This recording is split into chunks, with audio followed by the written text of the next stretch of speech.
Peace and grand rising to the sovereign, original, indigenous, natural, divine heirs.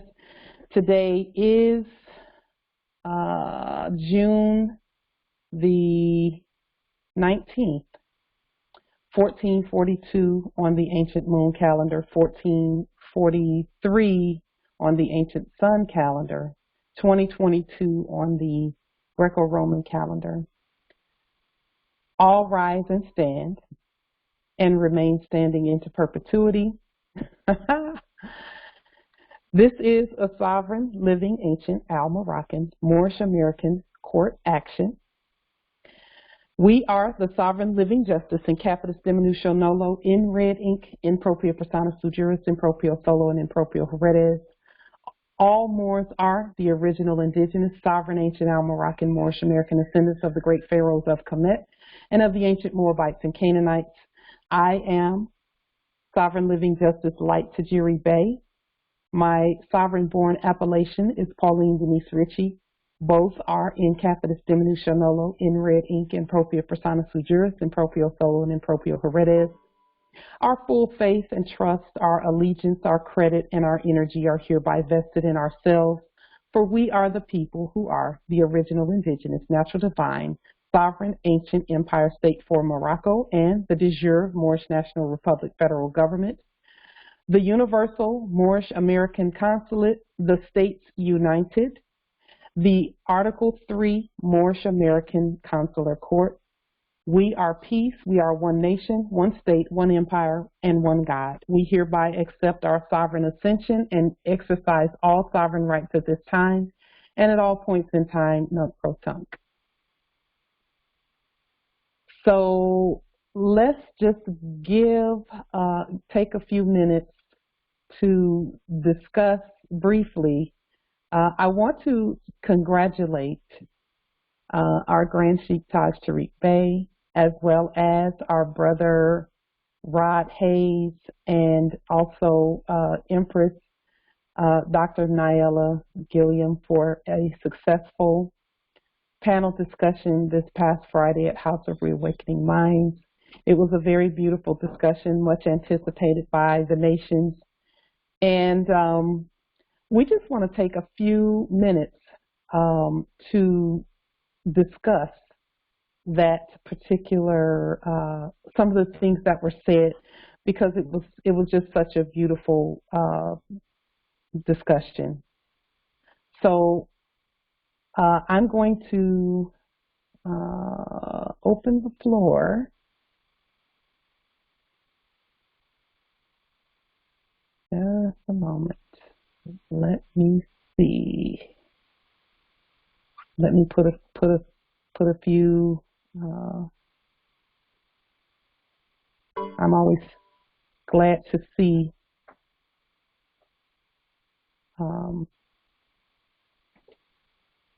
Just one moment.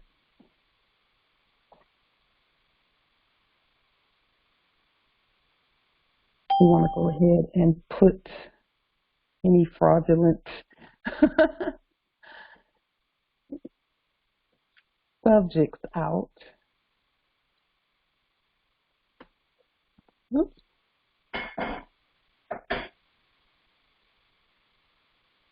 Just one moment. There we go.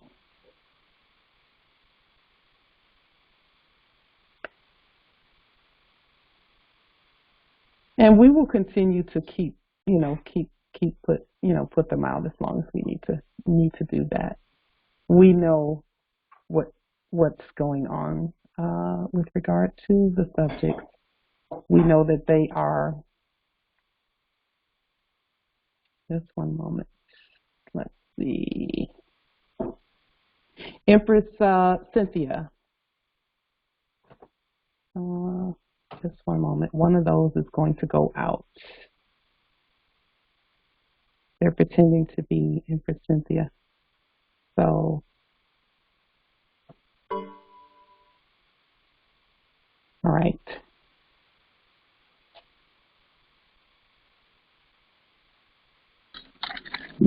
Just a moment. Okay. So let us take just a moment some of the things that were said on this past Friday, one of the things that was said was regarding consular court. And do we need consular court? And the answer came back, no, we don't need consular court anymore. We affirm what is being said with regard to consular court, and but let us put these caveats on it.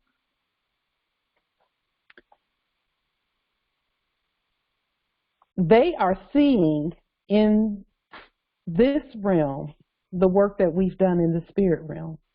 We've been saying all along that when we raise them from the dead, that then they become subjects, they're no longer foreign. We've been saying that for years, that all the Moors have to do is raise the corpses, and it's not the corpses that we're raising from the dead, it's our subjects who were presumed to be dead and acting in corporate status. Why doesn't Angel Bay tell you about her demonstration? That is why we did what we did. That's why we did what we did. We had to say, all rise and stand, and remain standing into perpetuity. Notice how we talk over them the way that they used to do in those fake courts. We just keep talking because this is court, so we're not going. That's mute. We so love what our ancestors do. Court, not just a moment. We're just gonna keep talking. So, Islam? With regard to consular court, yes, Islam Empress. Yes, I just wanted to say that I am 7423. He's going to get me cut off. Okay. Islam. Okay, Islam. And we'll make sure that we thank you for saying that, Empress. We have a way of knowing. There, we got that one. So, listen, just trying to distract us from continuing to put the law on the public record. Poor whiny Cynthia and Bay. Poor whiny Cynthia and Bay. What happens? Just one moment. So what happens is, Morris, we affirm what our Grand Sheik and Brother Rod was saying about consular court. The consular venues, again, when we first started this, our interpretation and our Angel Bay's demonstration didn't work. Where's Angel Bay's? So when we first started the consular court restoration development team with Chalet Morbey and then Grand Sheik, he agreed to be our consular general. And we're so grateful for both of them because they really kicked the door in on a consular venue. We needed to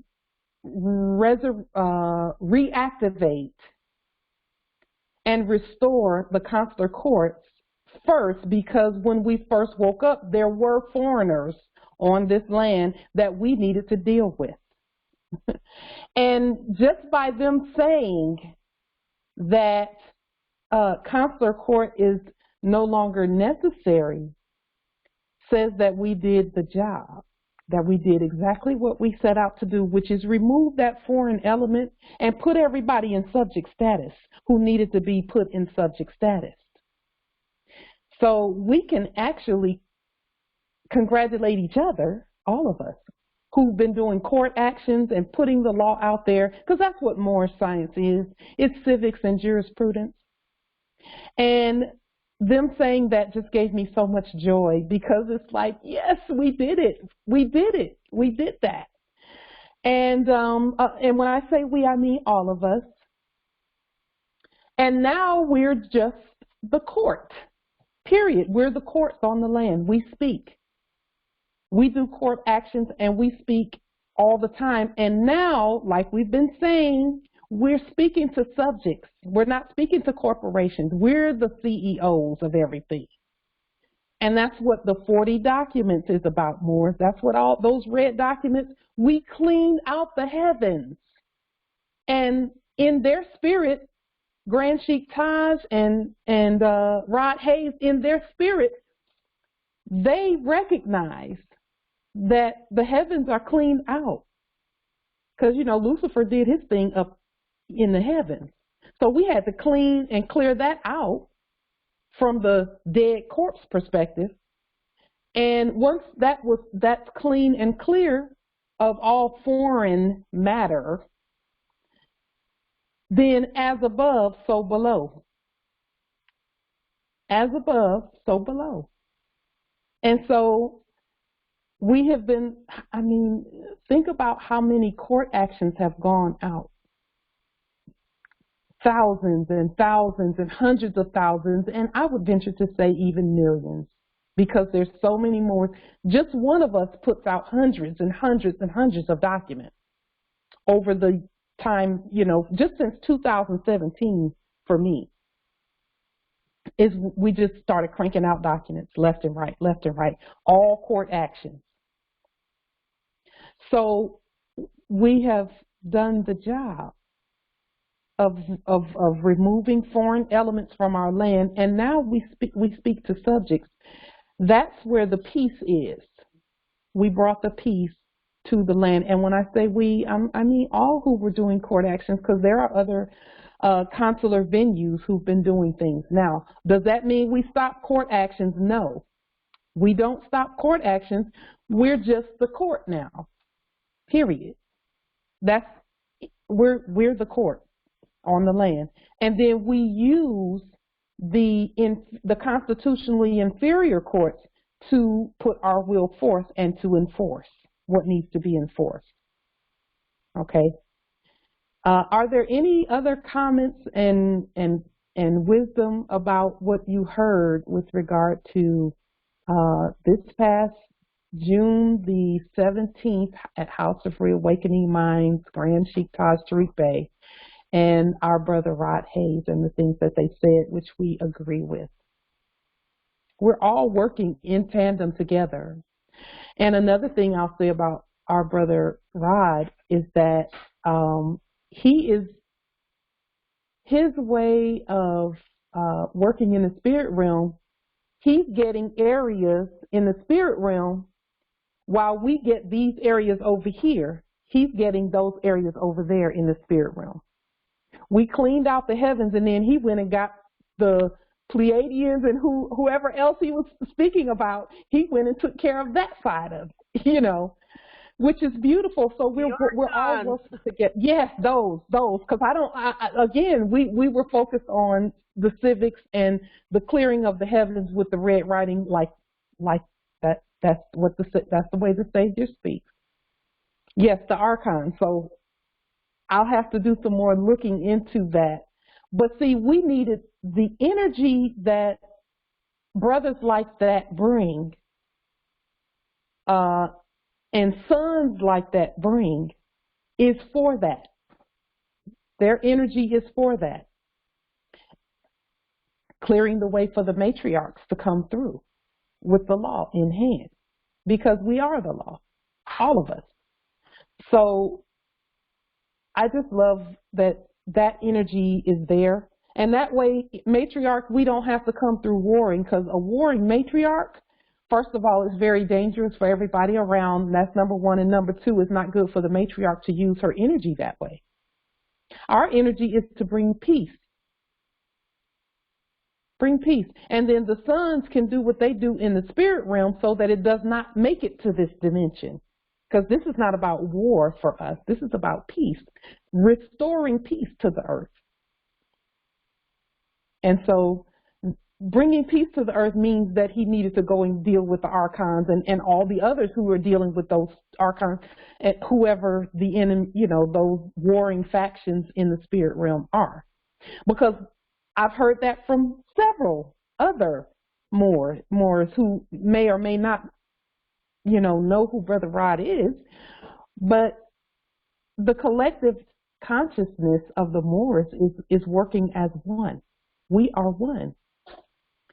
And so we used our red documents and we used our clearing of energy, because we always talk about clear your energy before you do your documents, because we know that this is an energy fight first. It was an energy fight first. And the Circle 7 tells us who our foe was, because no one else is formidable. Archons can't do anything with the Moors. All it took was for someone to go and say, be seated. The same way that we're doing with our documents. Be seated because we stand. And when we say all rise and stand, that means raise from the dead and then have a seat in this dimension. Sit down so that we can do our job. We can do what we were sent here to do. So it was a beautiful discussion, and I just want to congratulate them on coming together that way. They manifested unity, and we're all saying the same thing with regard even to unity. Those who say we're not more, they're not Moors. If, like Brother Rod says, he does not identify with that. That is what they do. He is to be congratulated for knowing that he is not a subject of foreigners. That's number one. Number two, which still could be number one, is this with regard to Moors. Moors, the whole earth comes to the Moors for their civics and jurisprudence. Just know that. That it had to be put forth that way first, because that's the way we intended for it to be. And Brother Rod did the same thing, and others have done the same thing. There are other tribes and chiefs and, other nations that they come to the Moors for the civics and jurisprudence. So we have to be really, like we've been, just continue rising in that. We know that we are Moors because Mother sent us here to say more. M-O-R-E and M-O-O-R.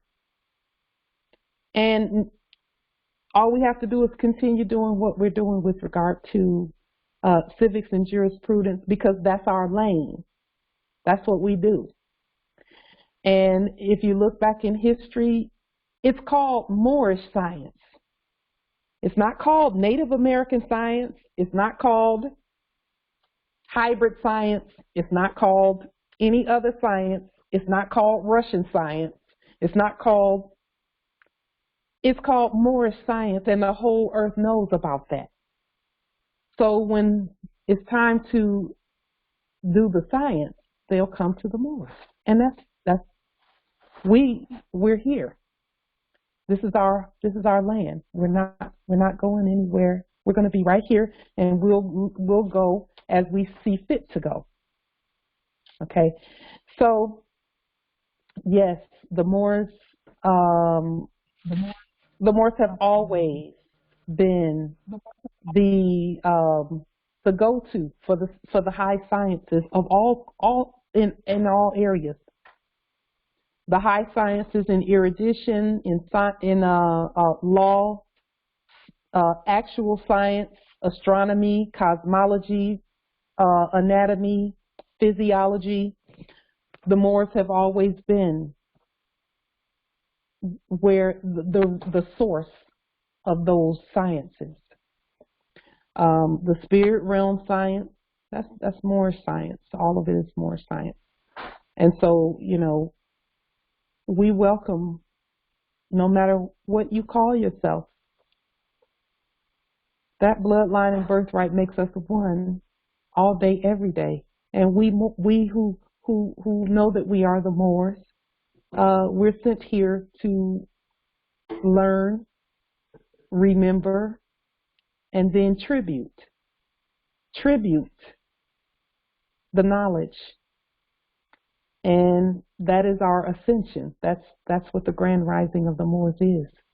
So even if even for those that are calling themselves black, we will tribute the knowledge, period. And whether they call themselves Moors or not, we're still going to tell them, you know, how to look in the law and be themselves on their own land, no matter whether they're wearing fezzes, turbans, feathers, or nothing, because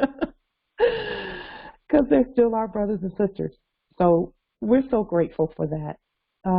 Does anyone else have any comments? I know we talked a little bit about it before the recording started with regard to that. Islam? Okay. Okay. If you remember what Brother Taj told us, he says, when we fell, that was the last name we had. We were called Moors. So when we rise, we have to come back as Moors. Yeah. Islam. That's how we fell. That's what we fell. We won't call Moors. Islam. Floor is back to you. Islam. Empress Cynthia. Islam. Yes.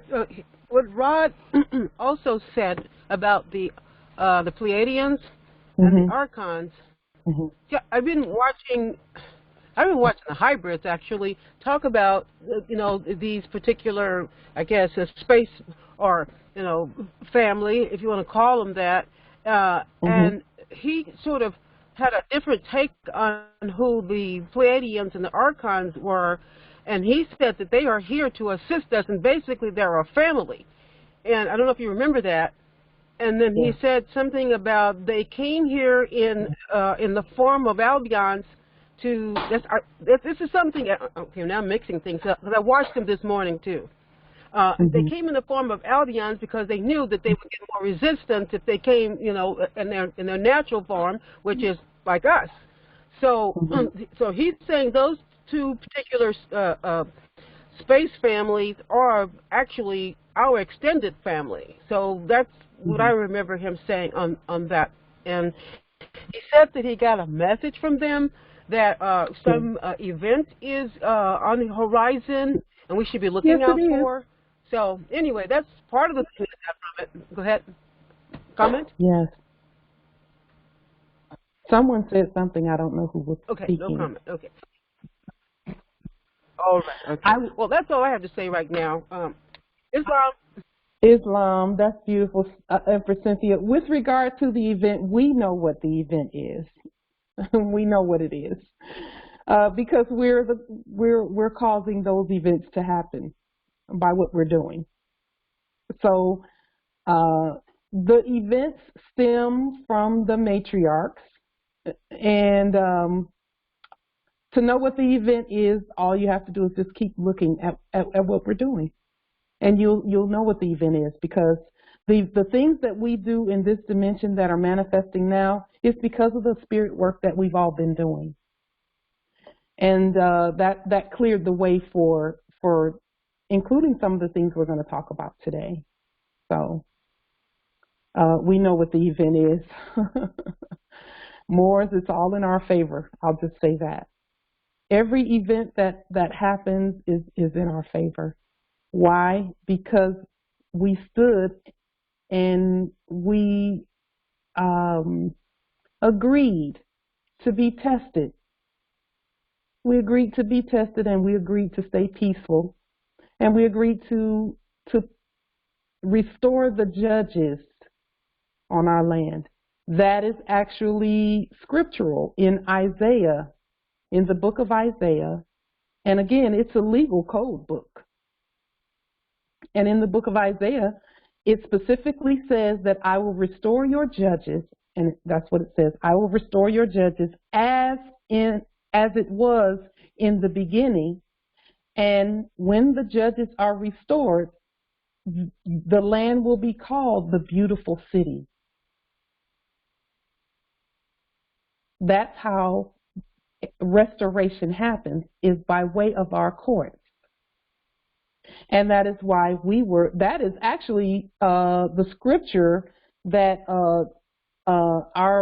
my biological brother, Chalet Morbey, put as the sort of the theme for the Consular Court Restoration Development Team. Our ancestors knew, and our Grand Sheik knew, that over time, and he said this, that the things that we're doing today, and this was when we were restoring the Consular Court, the things that we're doing then we won't be doing 5 years from now. will be doing different things. And we have had that discussion about how consular court will then become the court. The court, period. We are the court. And that's where we are now. That transition is happening. Now, there are some Moors who are still asleep who will need to go through the exercise of Article 3 consular courts because they need to know about it, because they need to know that there is diversity between them and others who have been attempting to fraudulently hypothecate and subrogate their identity. So consular court is no more for those who've done that action already. But we cannot forget where we came from, and we have to keep it going for those who are yet to come. So you all know that we know things that Moors that are asleep have absolutely no idea about. Does that mean we skip over that now that we have overcome that? No, we actually lean in and start making classes of that and start so that the ones coming behind us will know. That's the reason why we've put so many videos out there, so that those who are coming after us will have resources where they can look and see, you know, because if you think about 1956, when they were saying, oh, the consular court was shut down by a foreigner, it wasn't shut down by a foreigner. It's the same thing that just happened then, except foreign courts took over instead of our courts. That's what happened with the consular court back then. So this time around, we're not going to let that happen. We're going to tell our heirs about consular court and show them how to use it, and then say, okay, now your Moroccan Empire courts, or your Washington courts, or your wherever else, Moors, wherever you all are, those courts. So, you know, the several states was the Moors, the Moorish states, because only states can have courts and all of that. The return of the Crystal City. The Crystal City, there are two cities, one on the East Coast and one on the West Coast, that's known as the Crystal City. Same thing with the Emerald City. There's an Emerald City on the East Coast, and there's an Emerald City over here as well. The return of those just means an energy associated with those stones. And those stones, I'll say this land that we're on is sitting on top of power rocks such as crystals and emeralds, okay? And as our energy does what it does, the energy is matching those crystals and emeralds, etc. It's matching those. And because it's matching those, it's raising the frequency of everything around those rocks.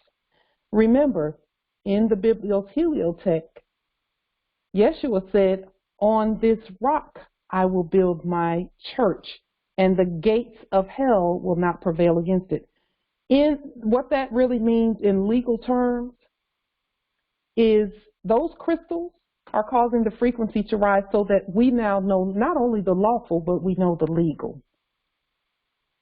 And a church is not if you look at a Hebrew Bible, a church that like what we know, where people are shouting and clapping and all of that, it didn't even exist in ancient times. Church was ecclesia. Ecclesia was a senate and a government. A government. On this rock I will build my government, and the gates of hell, the gates are the entryway to to the government. What are the gates? Well, let's briefly talk about Bill Gates. What he did was he supposedly invented Word and Excel, and all they did was go down the list and change everybody's name to all capital letters. It made it easy to do that. And so he was opening the gateway for them, for the foreigners, to come in and claim all of those all caps. And that happened, and we thought we were, we were really learning something there, and we were. Okay, so that's where all of that comes from. Yes, Empress Rima says a church is a circle. The people, the government. Yes, it is. Islam. So let's, again, for the third time, because it's a spell, we want to congratulate Empress Dr. Naella Gilliam and L and Grand Sheikh Taj Tarik Bey and Brother Rod Hayes, Chief Rod Hayes, on his on their successful demonstration on Friday. So we want to now put our minds on the things that we've done thus far, because this is a continuation really of what we've been talking about.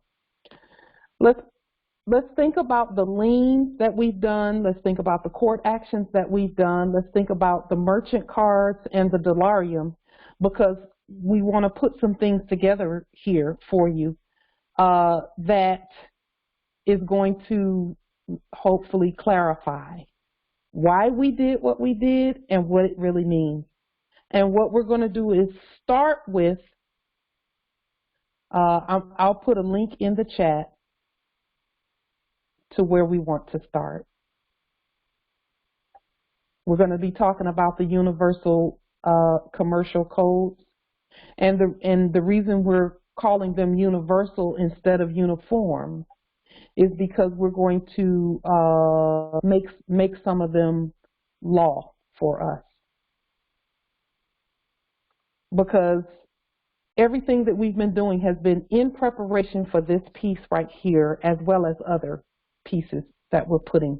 And we'll put the same link in the chat and under this video at Light Tajiri Bay on YouTube. So I'm going to put the codes on the screen so that you can see them, but the first one that we're going to talk about, because we mentioned this before, in the last video that we did, we mentioned forms,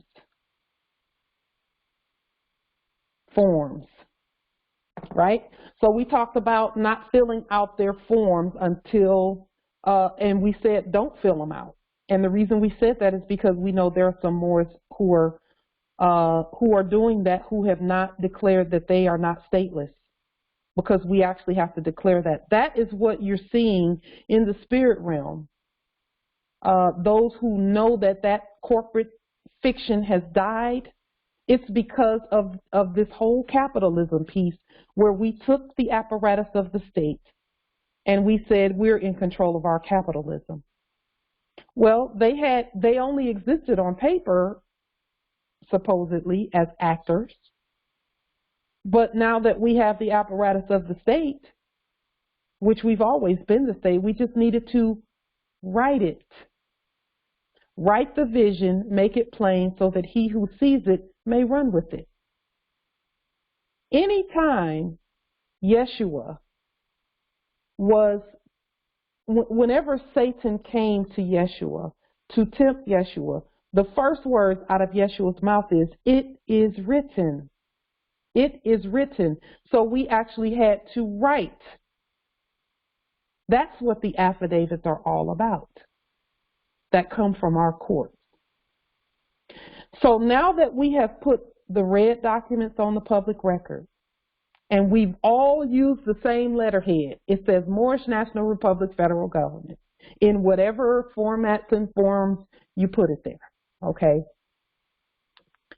So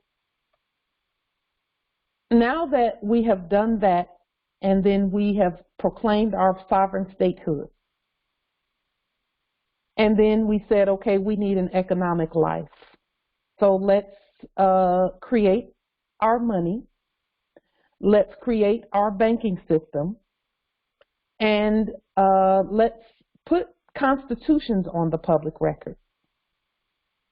Let's put land charters on the public record. Let's do all of that. So we went down the list, and we have not updated you on the constitutions that have come in since the last time we talked about the constitutions that we have received for the empire that have been put on the public record. So at some point here in the near future, we're going to go and just go down the list again and just tell you how many constitutions have gone on the public record. We do have the Constitution for Ukraine territory on the public record. One of the Moors did send that. So for those who were concerned about that territory, it's covered. It's covered. And when we say covered, we mean covered by the bloodline and the birthright, covered by the safety in our numbers. Okay. So today I just want to go through just the definitions in the Universal Commercial Codes so that you can see that everything that we have done has been what it should be. Not only that, but how to use it to get what you need. And we don't need anything but what we want. And it's not even a want. I can't use that word either. The things that belong to us, let's put it that way. So we have, let me talk first about the form. They use the word form, part 2 here of the Universal Commercial Codes. Part 2 says the following, okay? This is part 2, subsection 28, article section 2-201. And as we speak these, we're putting them on the public record as law for us in the way that we express it. It says, except as otherwise provided in this section, a contract for the sale of goods for the price of $500 or more is not enforceable by way of action or defense unless there is some writing sufficient to indicate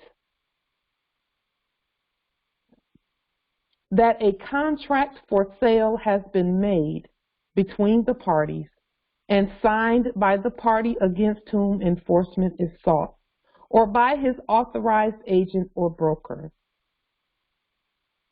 And as we're reading these, think about the Constitution and any autographs that you or signatures that you saw on the Constitution. Just think about that. A writing is not insufficient just because it omits or incorrectly states a term agreed upon, but the contract is not enforceable under this paragraph beyond the quantity of goods shown in such writing.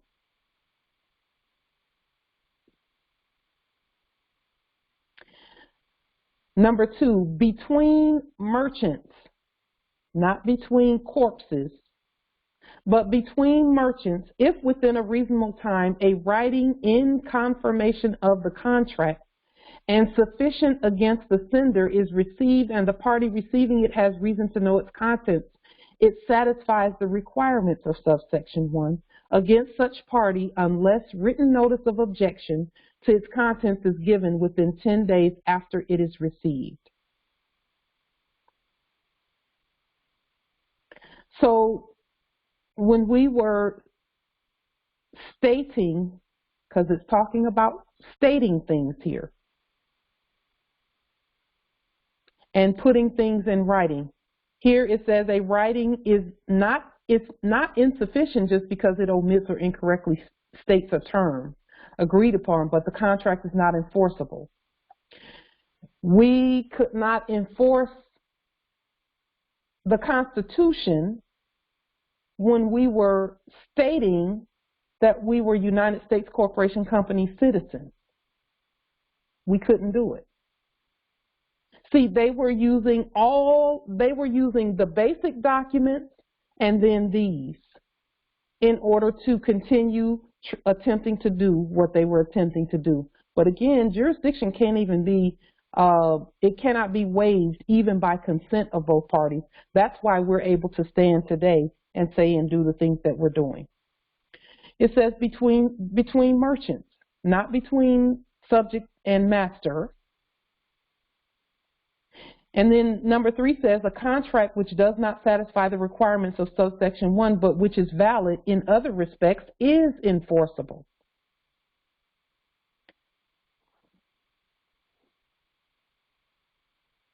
That is the reason why we had to present our own birth certificate, living birth affidavits, and our own everything else. We had to do that so that we could enforce the Constitution, which is a contract. Okay. The reason I'm pointing this out is, again, incorrect statement. For those who are filling out the forms, the 1099s and the 56, the Form 56 and this and that and this and that, you must properly state up. When Brother Rod said tribe up, we say state up. That means by your own vine and fig tree. And use the state to speak. This word is here for that very reason. It means the same thing as estate and state. The contract is not enforceable, so they're not bound to give you a discount or return your fiat. They're not bound to do that if you're not properly stated. It doesn't mean that what you're saying is not true. It just needs to be in the proper state. And that's what statehood is all about. That is why we use the same letterhead and everything, stating that we're the Moroccan Empire or the Empire State of Morocco. Same thing. It says, I want to put this forth because, again, the title of this is form. They're telling you that the forms are not enforceable. They can't give you a discount if you have not properly stated up. They can't. So when the foreign hybrids come on and they say, did she get her Mercedes? Did you do this? Did you take the building? The building is ours. All we needed to do was put these things right here in place. Statute of frauds, formal requirements. 2 Timothy, the 2nd chapter, verse 5 says that in order to wear the crown, you have to know the rules and know the law. Okay. In different versions, it'll say rules if it's talking about a competition, and in the New King James Version, it says you must compete lawfully in order to wear the crown. In other words, you can't go beyond certain the rules that we put in place. Okay.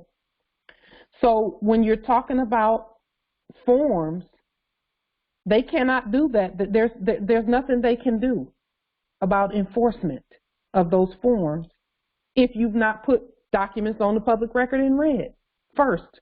You got to correct the spirit realm first. You got to declare that you're the Savior first, in red and all lowercase letters. And then you can put your capitalism forth so that those things can be honored. And then you don't have to worry about whether someone else is trying to subrogate or hypothecate your estate, because you stated it properly. The word state is in estate, and it's in these things for a reason. It's because we needed to. And the word statute, that's state too.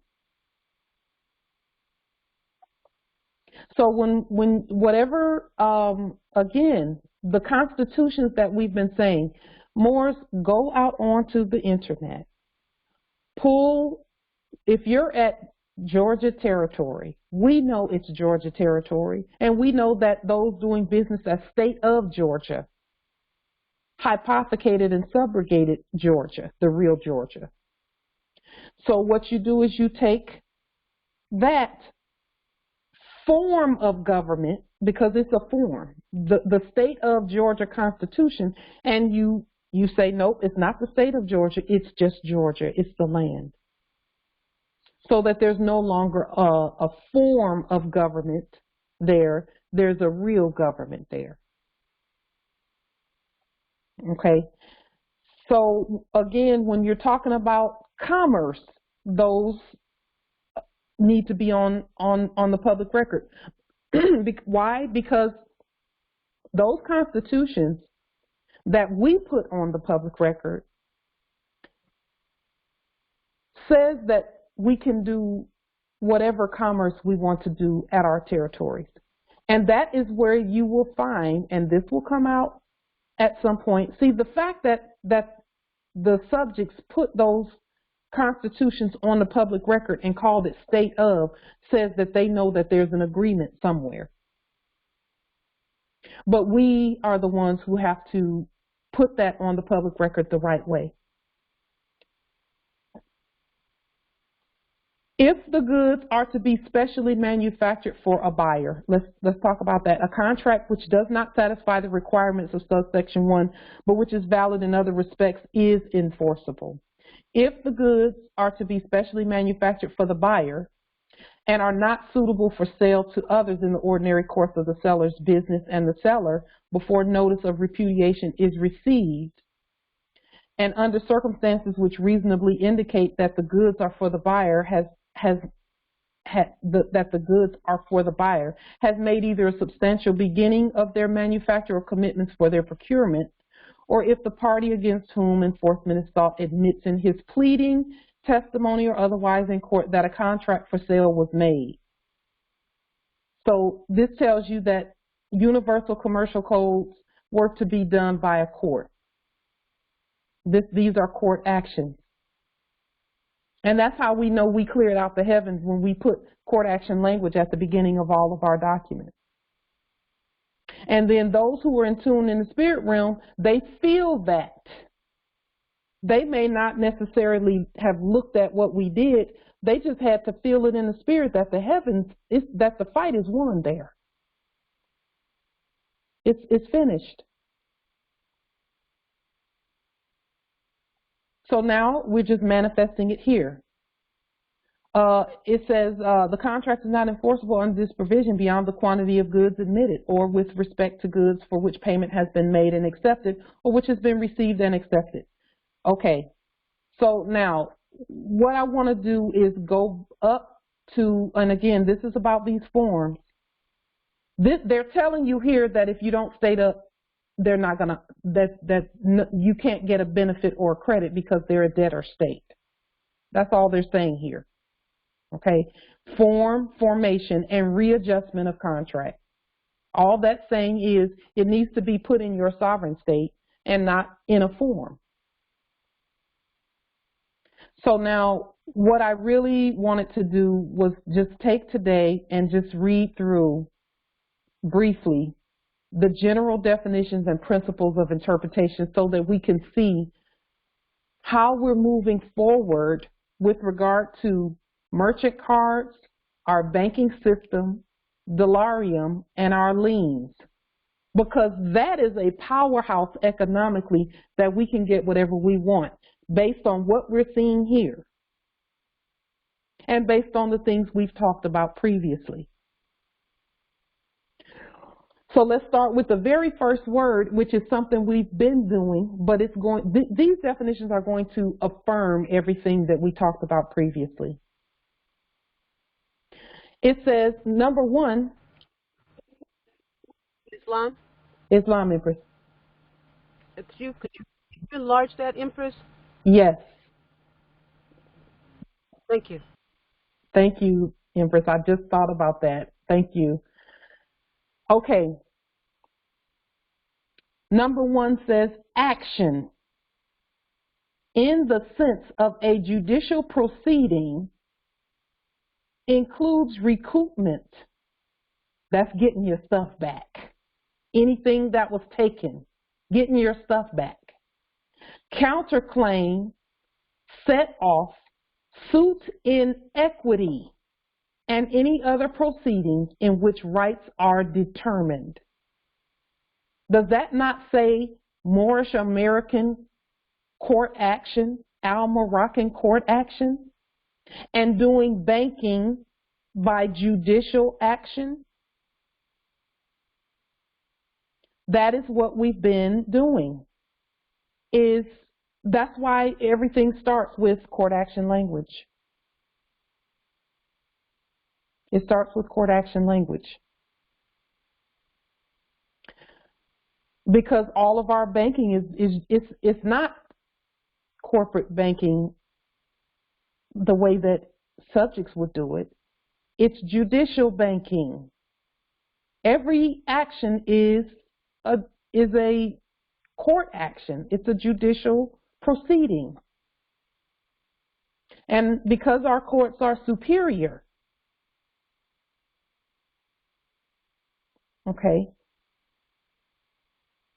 Here, number two, you know, if you all want to chime in here with regard to the things that you've been doing, please feel free to go ahead and do that. I really want us to think about what we've been doing because, see, we caught a lot of, you know, we caught some flack, some pushback on what we've been doing, but it's because it was right. And some did not necessarily have the overstanding. But we were listening in the spirit realm to what our ancestors were saying. And we said, okay, we will do it that way. We will do it the way the ancestors tell us to do it. And as you all know, we've said this in the past, that the ancestors will tell us to do something and then they'll test us on it. And then after the test, they'll show us that, look, you did this, you heard that right in your spirit. You heard that right, and here's the evidence. Here's the evidence that you heard right. So let's look at the second definition here.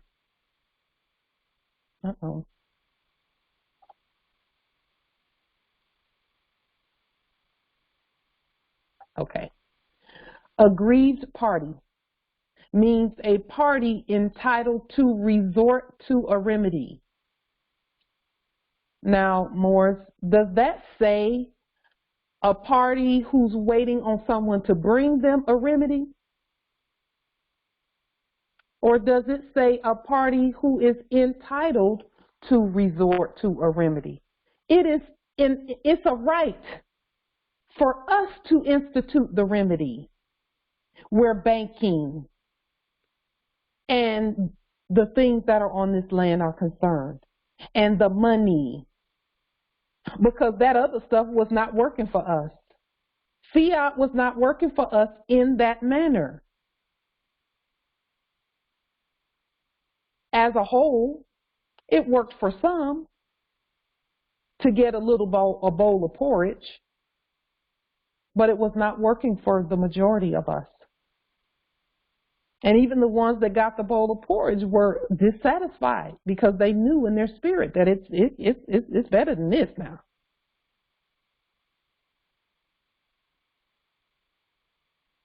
So Islam? A party, Islam, Empress.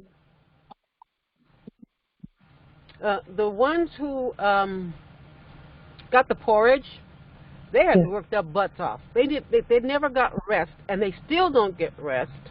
And I make that remark because my brother and his wife are one of them.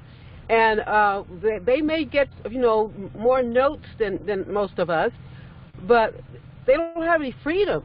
They can't travel. They can't leave that business, not for one day. So it's kind of like a ball and chain. You get a little bit of porridge, but a ball and chain. So it's not worth it for me. Yes, Mom. Listen, that is, I affirm, Empress. I affirm, because I jumped on that treadmill in my sleep too. And we did okay. But after a while, it was like, wait a minute now. I'm not bragging, but most of us are smarter than those who were calling themselves our bosses. Let's just be honest.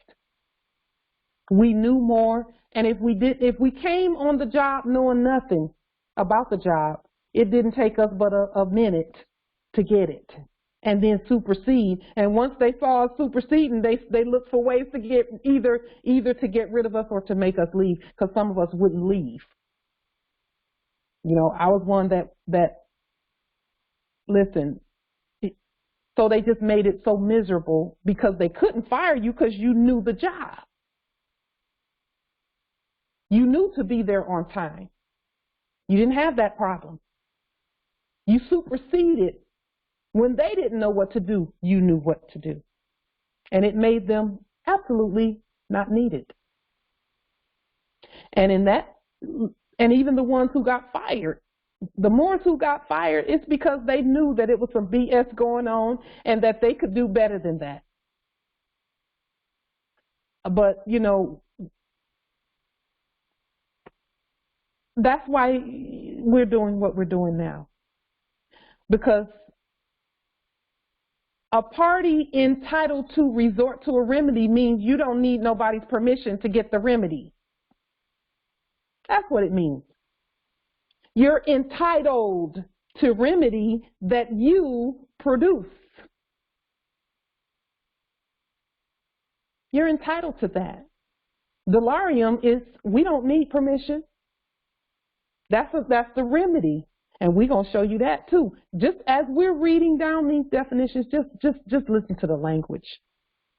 And then we're going to listen. We got this. Let's go. Agreement means the bargain. Bargain indicates a negotiation going on. Bargain of the parties, in fact, as found in their language. That's why we had to have ancient English, because we had to clean that language part out, because the only language we were using previously was their fraudulent false language. And they kept the upper hand there.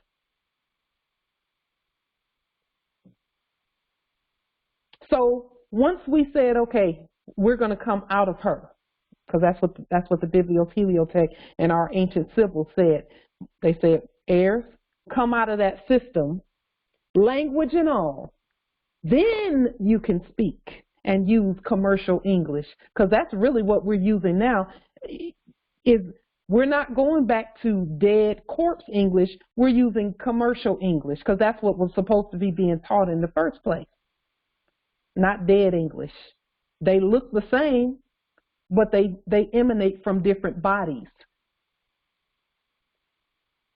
So they're telling you here, in their language, or by implication. That means by acquiescence, or if it's implied and we don't say and we don't speak our language, then there's an agreement. Yes, Islam.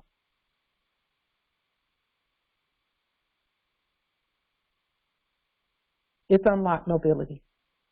We had to use our language.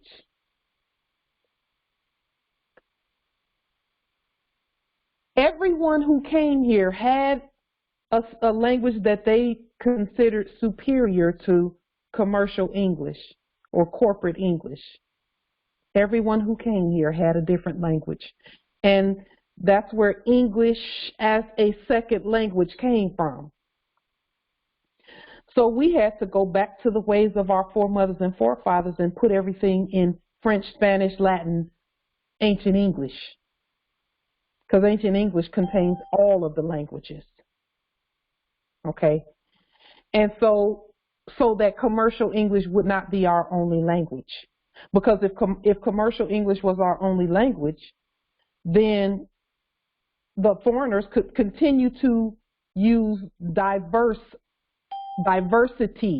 In other words, they would be speaking something that sounds the same, and we don't realize that they're not speaking the same language. That is divergence. Two words, two languages that sound the same, but because of the status, they're different. Okay? Please, so, Angel Bay, tell us about your demonstration and your free car. And so,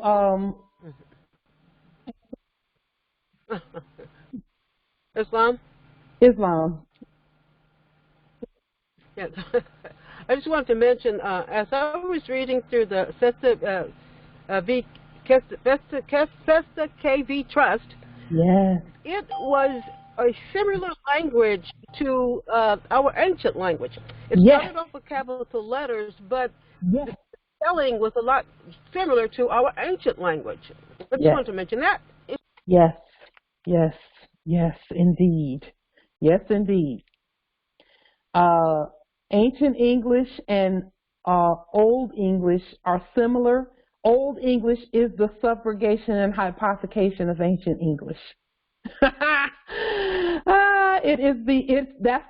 That's the corporate version of ancient English.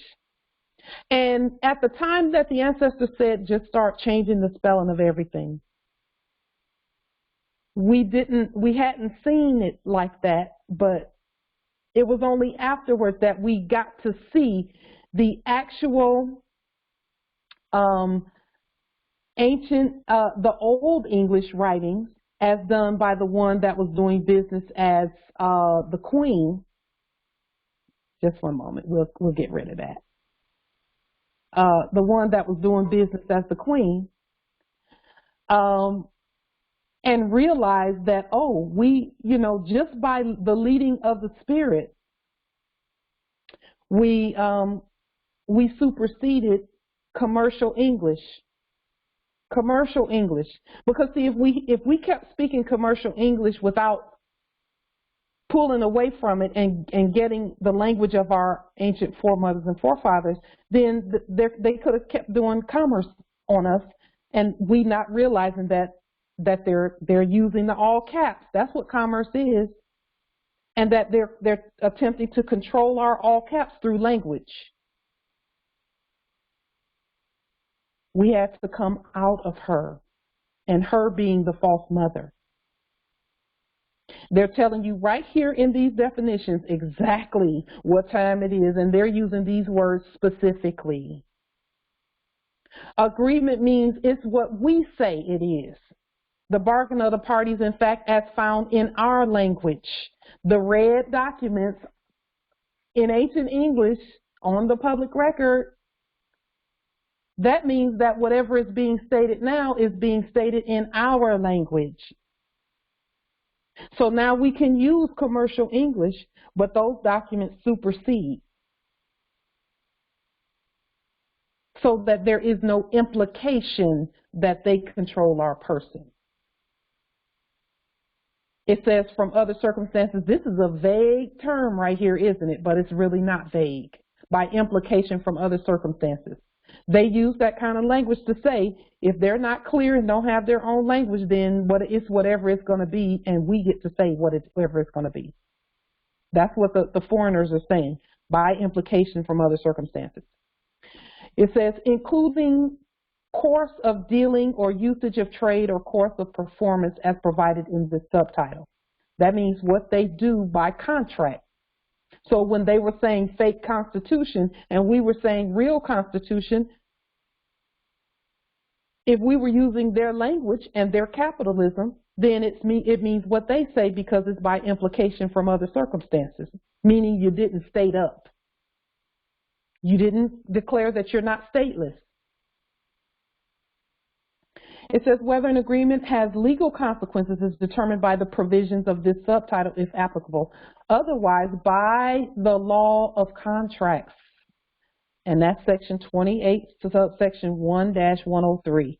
And sometimes you will see Moors putting that under their signature and under their autograph, not realizing that you actually have to be in the right state so that you're not quoting something and contracting with a dead state. I will tell you this, as I read these again, it was like reading them for the first time because, again, in the past, the ancestors gave me bits and pieces and they said, okay, do this and do this and do this and do this. Now they're giving the start to finish because we can overstand the start to finish. And all they're saying is everything that you all were doing was correct. Where civics and jurisprudence and judicial banking and the things that you state and the court actions are concerned. It says compare that to contracts. So an agreement, they're saying, is different from a contract, but an agreement is a bargain when the contract cannot be fully fulfilled. And because we have put our red documents on the public record in our language, now the contracts have changed from them. They're no longer corporations and corpses, they're subjects because of the language that we use and the state that we are at, that we have proclaimed. So now all the contracts have changed because of that. And that's why Grand Sheik and Brother Rod were saying consular court is not needed. Because the terms have changed because of the work that's being done. Because of what you're doing, Moors, you're getting rid of the foreignness on your land. Because according to the United Nations, if you look at their documents, the United Nations, and when I say United Nations, we wrote that originally. When you go and look at the documents, it says in the general resolutions that a sovereign is one who does not depend on anything foreign to get what they need or what they want, to govern. We'll say that, to govern. It says a sovereign is one who does not use anything foreign to govern. And I'm paraphrasing it, but that's what it says. Nothing foreign. We can't use anything foreign. So when I read that 3 or 4 years ago, I knew that we had to somehow either boot all of these foreigner looking, let me fix that. I don't mean foreign looking, because when I'm saying looking, I'm looking at documents. I'm talking about paperwork. We have to I was thinking we either have to tell everybody to leave the land that's not us, in terms of being the primogenitors, or we're going to have to find out what it is that determines something is foreign or not. We were pretending to be foreign to this land when we said that we were United States Corporation Company citizens. So now we are in control of our natural persons, which is the all caps. And so that brings us to this next, number 4. Number 4, bank means any person. It doesn't say any sovereign. It says any person engaged in the business of banking. We're the bank. We've always been the bank. And we use our all caps person. Our all caps natural person is a tool that we use to do our banking, our judicial banking. So now we can do banking in all capital letters using blue ink or any color ink, really, if you want to be frank about it, because that's what's on our fiduciary document. Because again, as it states up here at agreement and agreed party, we get to determine what the remedy is. So we can do our banking because we are the bank. We've always been the bank, Moors. And then bearer. Bearer means the person, that's the all caps, in possession of an instrument, delarium, or liens, or merchant cards. An instrument, it says instrument for a reason, because it can be any instrument that the aggrieved says and that the bank says is an instrument. Document of title, and we're the only ones who have title documents. They say document of title because in this case, they can't have any titles, and of means without. So they're saying document without title, and we say title document because we have title documents. It says, or security payable to bearer, which is us. Bearer here is in all lowercase letters, whereas bearer here is a bearer with a capital B. That means the one who has the documents in lowercase letters is the real bearer that gets paid by way of this bearer. Or endorsed in blank. Endorsed in blank. Blank means that it doesn't even matter what the amount is. When we endorse it and we're holding it, that makes us the bearer of it. So even if we don't put anything on it, we're still the bank. We're the aggrieved party. We're doing the actions by agreement, and we're the bearer. And this is why we're using universal commercial codes, and we're going to be putting this language in our documents from this point forward. And we've been doing it in the past. We've all done liens. Every last one of us has already done this. We're just now fine-tuning what we're doing. And that's why our liens cause everything to stop, and the crown virus, whatever, call it what you want to call it, we know we did it. We know we did that. Okay? Same thing that happened when Prophet Noble Drew Ali was here. They had the quote-unquote Spanish flu that brought everything to a halt. Folks was wearing masks, and they wanted to see, okay, where are they now? What do the Moors know?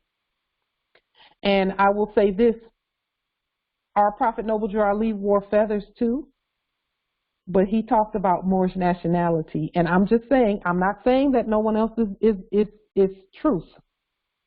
But what I am doing is pointing out our history.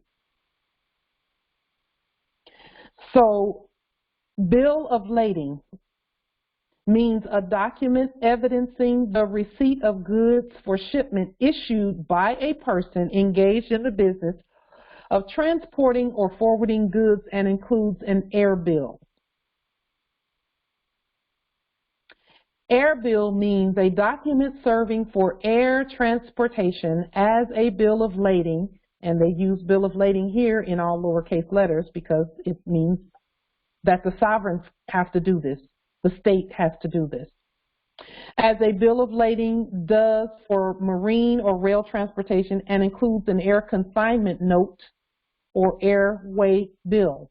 Bill of lading. Remember, Moors, when we showed you the definition last week of, let me put it on the screen really quickly, just to show you why we did what we did with regard to our letterhead.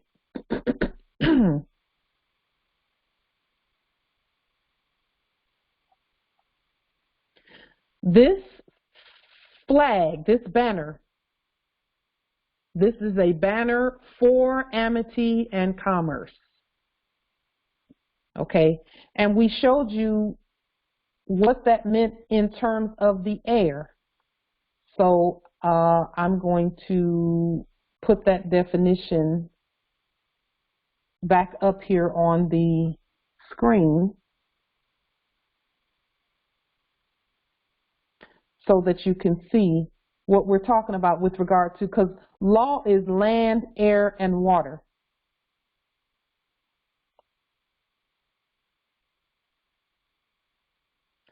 And so we want to show you how we have taken dominion over the air as well.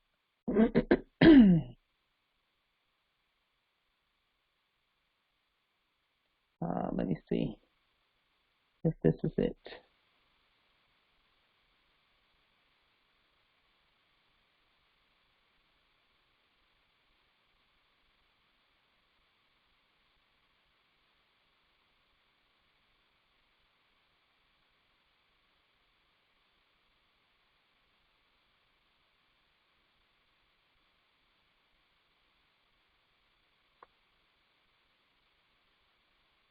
Let's see if it's going to pop up here on the screen.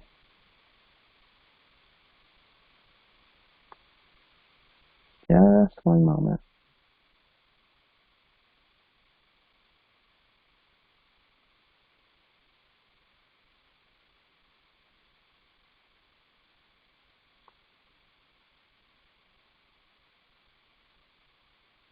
If not, we can pull it up on Google.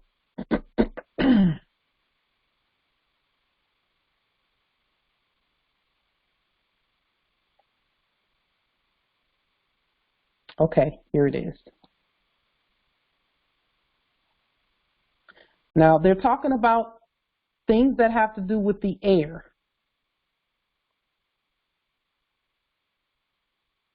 Empress, it's not on the screen yet. I'm pulling it up right now because it was not it wasn't coming up. Thank you, Empress. You're welcome. I yield.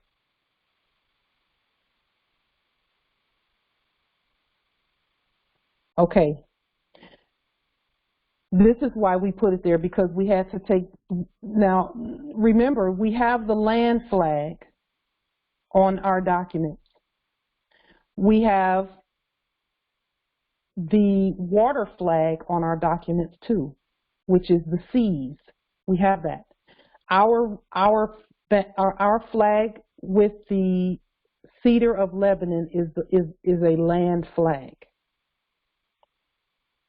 It's continental. They call it continental. It's a land flag. And then our flag with the 5-pointed star, the red flag with the green 5-pointed star, it covers all jurisdictions, but specifically it says this, we're on the land too as well. Okay, but see, there's land, and then there's land that has water on it. And now we've done that, so we had to take care of the air so that the law would be in place for all jurisdictions. So as you can see, with this, just one moment. It's on the screen. Oh, here it is. It says the backwards flag is actually part of the U.S. flag code, which applies to spacecraft, aircraft, and even service members' uniform insignia. The full color U.S. flag cloth replica, and for them it's a replica. For us, it's an actual banner for amity and commerce. Amity means friendship, and commerce means commerce. Merchant and commerce law. It is worn so that the star field faces forward or to the flag's own right. When we put it this way on our documents, it means that there is a right that comes with that. And it's facing, this is actually forward. They've been displaying it backwards, as they have with everything else. Everything's been amiss. It's been turned upside down and backwards and all of that. Okay. So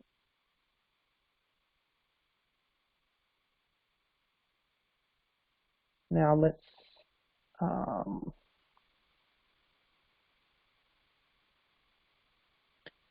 and that's what the air is all about. We were to absolutely dominate, and when I say dominate commercially, dominate all jurisdictions, and judicially dominate all jurisdictions. And so that's what this is all about. And so bills of lading and airway bills. Air bill means a document serving for air transportation. So more, when it comes to flying, because, you know, we're having our constitutional convention here in October, the last weekend of October. When it comes to flying on the airways, that is what we're talking about. We needed to state that properly. We needed to state it.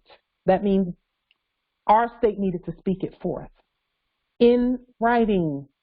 Because, see, when you put it in writing,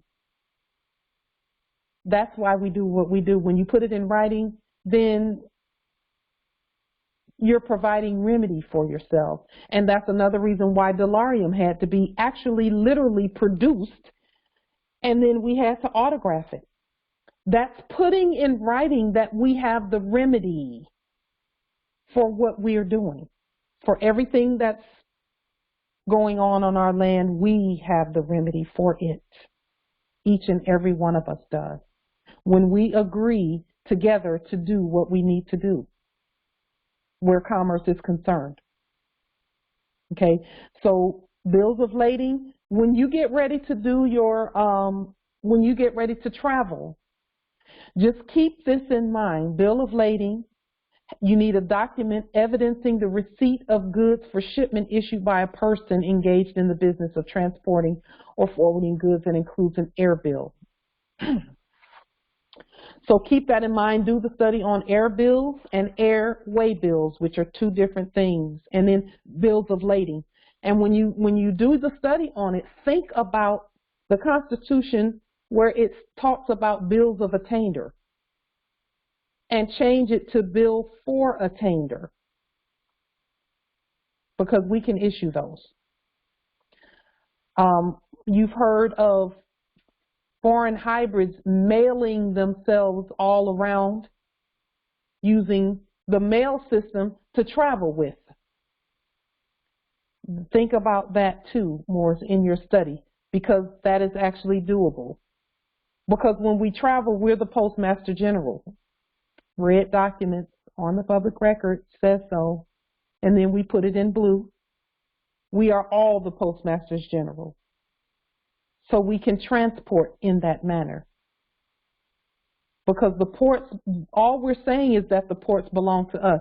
But in order for the port to belong to you, you got to have your state constitution on the public record. Because that's where you're going to be coming and going from, the land. Okay? So the ancestors are showing us how to do what we need to do. Is it an overnight thing? No, it takes some study. We have to study and then demonstrate it. Okay. Branch includes a separately incorporated foreign branch of a bank. I wonder why it says foreign. It says foreign because no one has put that branch in subject status. And they can't put it in subject status. The bank has to do that. Who's the bank? The Moors. So we have to put all branches in subject status, which we have done very well, actually. And because we're the bank, we get to state what is the bank policy. Okay. Burden of establishing a fact means the burden of persuading the triers of fact that the existence of the fact is more probable than its non-existence. And this is just a very general way of saying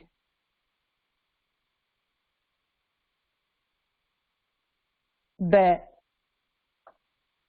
anyone who's seeking to establish something has to prove that it exists rather than it does not exist. We can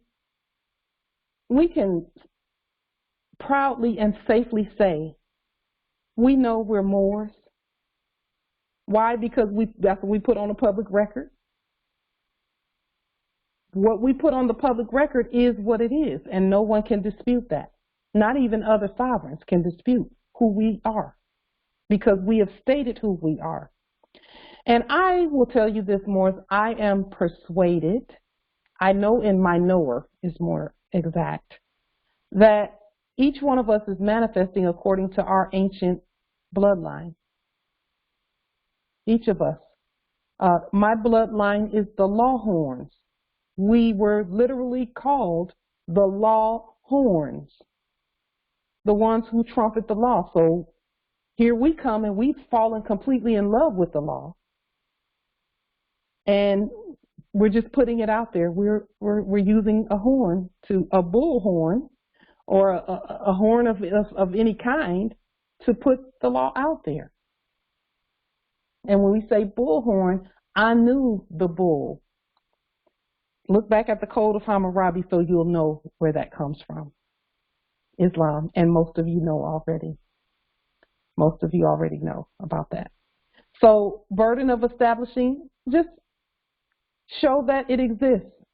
Who is it that calls things into existence? We do, and we just do it by writing. It exists because we said it does. Because that's the same thing they did with fiat. They just out of thin air and said, oh, no, the Moors said it, so this is what's here. See, we thought that they were producing it out of nothing, but in reality, they were producing it because we agreed to use it. Now, we're not mad at fiat because we're about to throw a little twist in with that a little further down here. Number 9, let's pay close attention, because anytime our numbers are put here, that means that it's going to speak specifically to us, not that the others don't. Buyer in ordinary course of business means a person who, in good faith and without knowledge that the sale to him is in violation of ownership rights or security interest of a third party in the goods, buys in ordinary course from a person in the business of selling goods of that kind, but does not include a pawnbroker. Buying may be for cash or by exchange of other property or on secured or unsecured credit, and includes receiving goods or documents of title under a pre-existing contract for sale, but does not include a transfer in bulk or as security for or in total or partial satisfaction of a money debt. Does that not just speak to why our liens are so important and why our delarium is so important?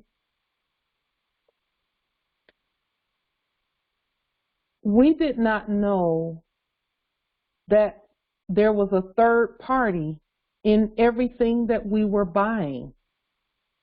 We did not know that. Now we know who the third party was, and we're really the first party. But at the time, we were the third party and did not know we were the third party in the sale of what was going on. That's why we never owned anything when we thought we were citizens. That's why no title could be given, because there was a third party with ownership rights or security interest. That's why they kept taking conveyances from Moors, because there was a third party in there that we did not know about. And a pawnbroker, the reason they leave the pawnbroker in there, and it says this includes everybody but a pawnbroker.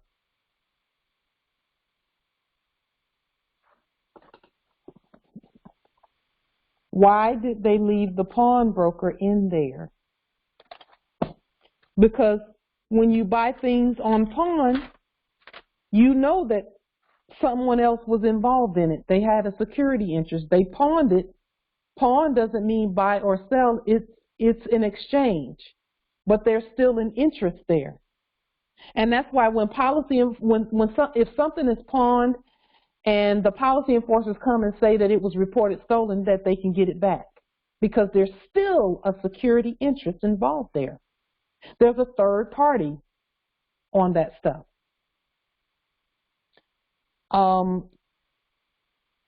The word pawn, wow.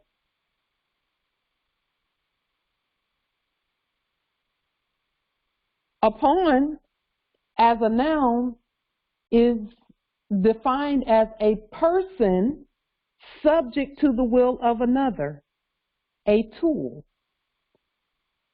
That's why pawnbroker is left out of that.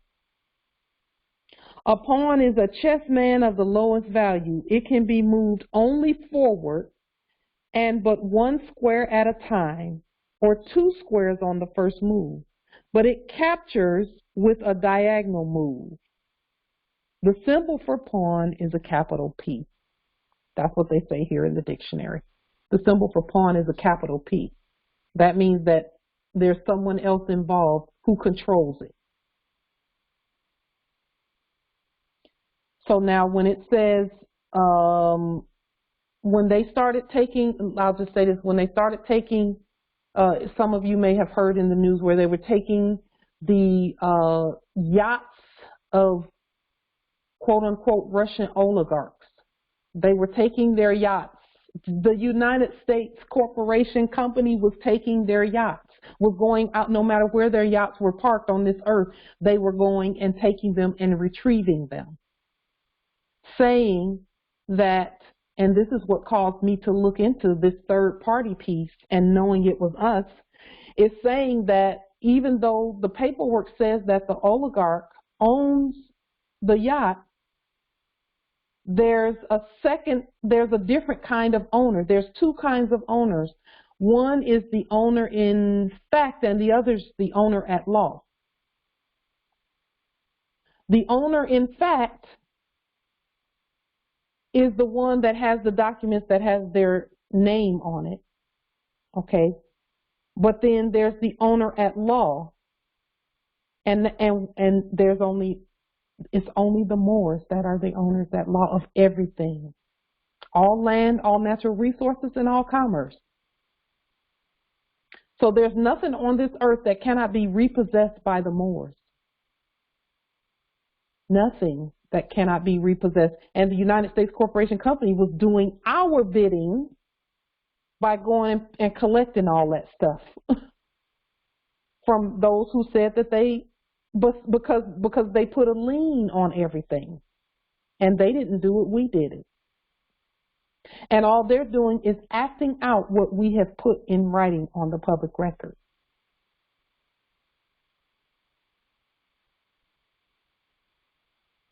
Never have they been able to go out into international waters or anywhere on earth and repossess stuff. And it didn't even matter what documents or paperwork they had until the Moors start speaking.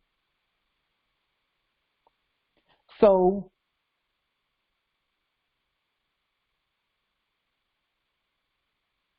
we're the first party and the secured party where everything is concerned, but we have to know the laws and the rules, Moors. That's why we're looking at this, because again, in the Biblios Heliotech, it says that you get the crown when you know the rules. That's the only way that the subjects were able to do anything, is all they did was come here and we taught them the rules and they learned them, and then they said, okay, we'll put them in place for us until the Moors wake up. And when they wake up, they have to learn the rules.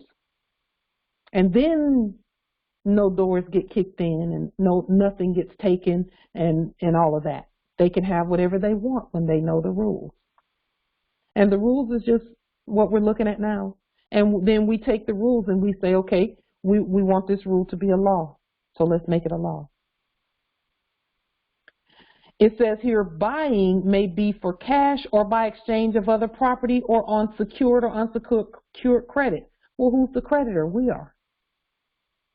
And includes receiving goods or documents of title under a pre-existing contract for sale, but does not include a transfer in bulk. So our liens is as good as cash, because it says cash right there. It says cash or by exchange of other property or on secured or unsecured credit, and includes documents of title. We have that. And now the big secret. Conspicuous. A term or clause is conspicuous when it is so written that a reasonable person against whom it is to operate ought to have noticed it.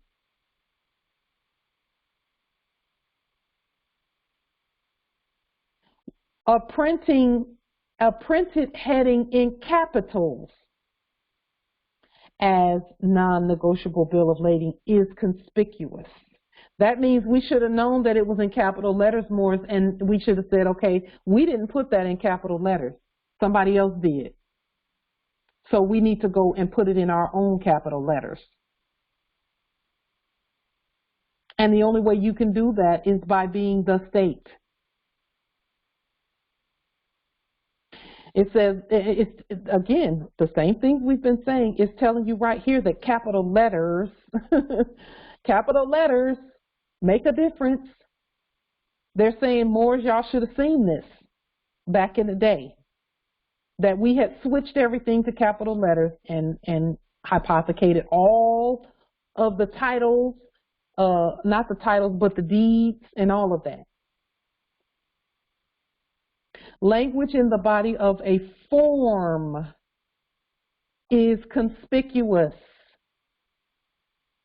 We can stop right there. When we talk about those forms, they're saying right here, you should know that a form, especially with capital letters at the top of it, is conspicuous. That means you should know it, that is not what y'all use. Language in the body of a form is conspicuous if it is in larger or other contrasting type or color. So they're telling you about red letters in all lowercase letters, and they're telling you about black letters in all capital letters, and they're telling you that all of that you should know. A printed heading in capitals is conspicuous. It is so written that a reasonable person against whom it is to operate ought to have noticed it. When they see our documents coming in all red, they ought to know that it's us. They know it. They do know it. They do know it. Now we have to know that they're doing commerce, and that documents in red and all lowercase letters is it's not commerce. It is the law of the land, the supreme law of the land. Then we bring the blue commercial documents and tell them what to do. That's why we were putting the court action language in red first, and all lowercase letters, and in our language, our language, because it's talking about language here. And you, listen, Empress and Moors, they're telling you that a very important part of the language is the color and the contrasting type. That determines which language you're speaking.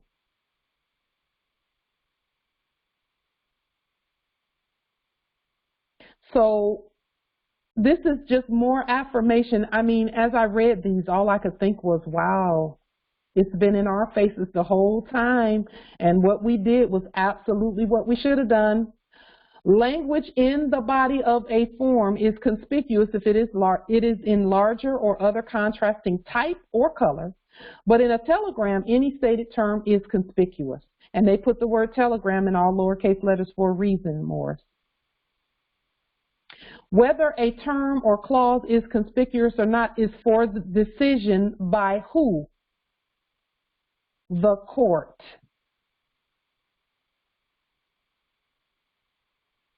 There it is. And it didn't say consular court, it said the court. But the consular court had to first discern and say, there is diversity here. Diverse means two verses, two words. The words look the same, but they're coming from different bodies. Only the courts can determine these things, and only states can have courts. Only states can have courts. So if we're out there, if we were out there randomly doing things and we just, yes, we're sovereign, but the state, us together is really what that's saying, because state is a state, okay? Contract means the total legal obligation which results from the parties' agreement as affected by the subtitle and any other applicable rules of law. The total legal obligation. The way that we stopped, and let me state this carefully because we never stopped being the state, but the way that control of the state appeared to be lost on the Moors, and it seems like we were not, it seems like they were not hearing any of the things we said previously in our sleep. And even when we first woke up, it always felt like to me, I knew they could hear us. I always knew, because I could see the changes in the spirit realm. But some have been saying that, oh, they ignored everything I said. They did, because this is why termination of all corporate contracts was so important. Because then whenever people said that, we would say, okay, did you terminate all corporate contracts? I terminated everything but the Social Security number. No, you got to terminate that too. It's a contract. The number, the sequence of numbers and the benefits that come with it is yours. It's the contract of who's trying to claim it and use that person and say that that person is you is the problem.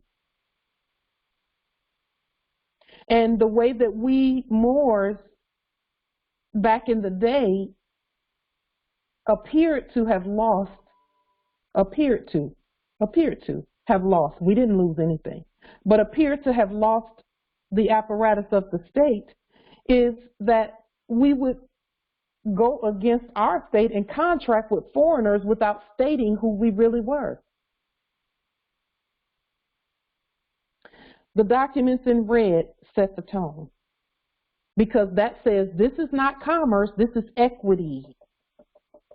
Equity does not mean equal, so we're not even saying that. Equity does not mean equal. Equity means that each according to his status, each according to his study, each according to his talent that he puts on the table. Each according to his will. So, contract, total legal obligation which results from the parties' agreement as affected by the subtitle. And the things that the state says and does can only be abridged by individuals who decide to fill out their forms without saying we're doing this, and our persons are Moroccan Empire persons. Our all caps is property of the Moroccan Empire, not the United States Corporation Company. So when you're filling out forms and you have not properly stated who you are, you're just appealing to debtors, and they're not even going to respond because we already muted them. The consular court had to mute them. And then now we're just the court, period.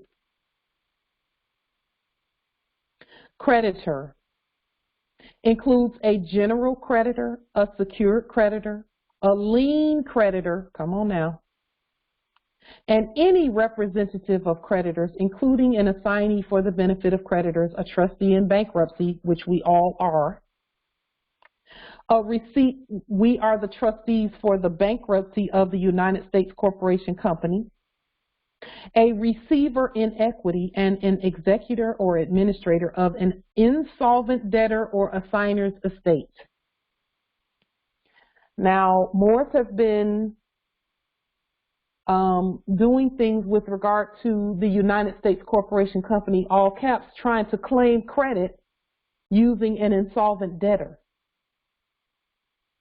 Now that we have our own, that we are in complete control of our own Moroccan estate person, which is the all caps, we can now minister and administrate and be the executor of the dead insolvent debtor, which is the all caps that they were trying to claim we were. How do we do that? Render unto Caesar that which is Caesar's, so that you're creditor only. So that you're creditor only. But only after, and we're going to show you here a couple of things that we've done recently in order to be able to render unto Caesar that which is Caesar's and then have the replacement. We're going to show you that shortly. Defendant includes a person in the position of defendant in a cross-action or counterclaim. Our person can be either defendant or plaintiff, and in 100% of the actions, we're the plaintiff. Right now, 100% we're the plaintiff. And we, when I say we, our all caps person instrument. Delivery with respect to instruments, documents of title, chattel paper, or securities means voluntary transfer of possession. Let me speak on this for just a minute. When we do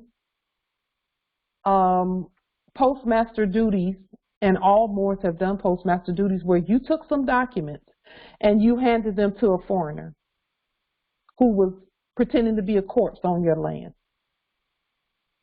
Okay? Voluntary transfer of possession. Possession is 9/10 of the law, and then there's that 1/10 of who's the real owner. And that's done by what we say and what we write. So voluntary transfer of possession of these documents in red and all lowercase letters and Moorish sovereign delarium says that we have the title and that we can produce as many titles as we want to produce, because those are instruments and title documents. Chattel paper is the birth certificate, the social security card, the driver license as issued by the foreigners. So voluntary transfer of possession of that chattel paper back to the debtors or even to the custodian will mean that they possess all the debt that comes with it too.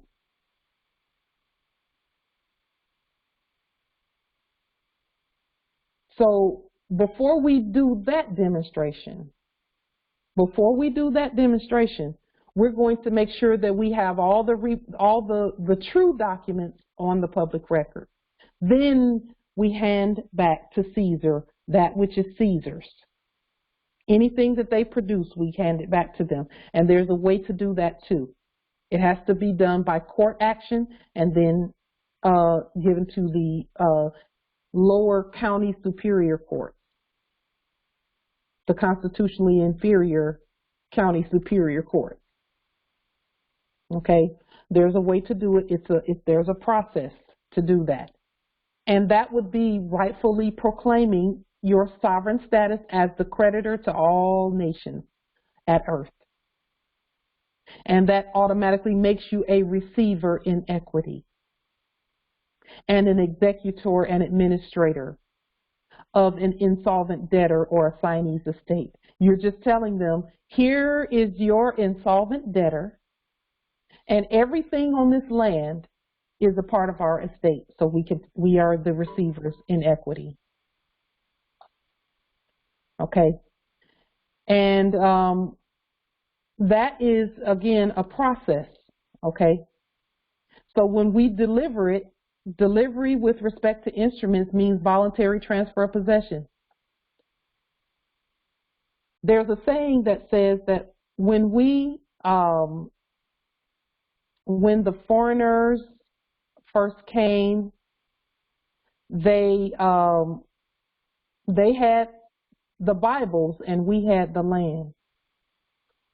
And then when they left, and they didn't, that this is just their saying, not ours. We were praying and we had the Bible and they had the land.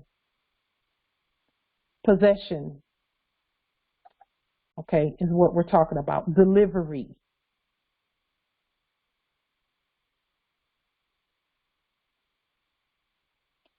So 14A district means the District of Columbia, and state includes the district. When they put state in all lowercase letters and in parentheses, that means that our states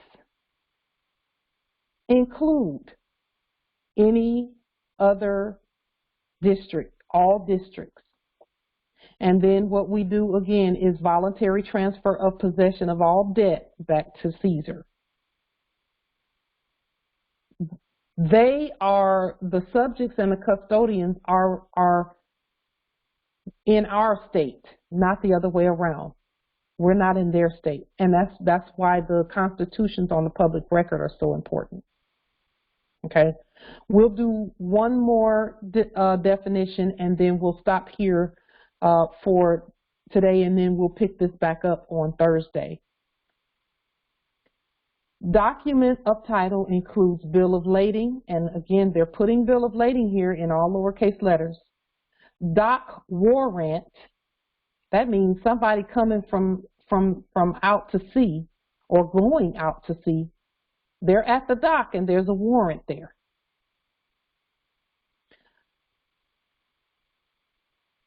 Dock receipt, warehouse receipt, or order for the delivery of goods, and also any other document which in the regular course of business or financing is treated as adequately evidencing that the person in possession of it is entitled to receive, hold, and dispose of the document and the goods it covers.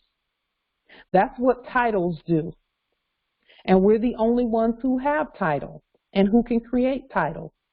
But with creation of the title, we need to quote some of the things that are in these, use this language here, and then do your liens, put your liens on the public record. Okay, and liens, again, must be written, not forms. They must be written. And those who've done UCC forms, you need to put some writing there because it's not being honored, because there's nothing that supersedes it that says that you're in your proper status. It's always better to use an affidavit. It's always lawful to use it, to put it in written form. Okay.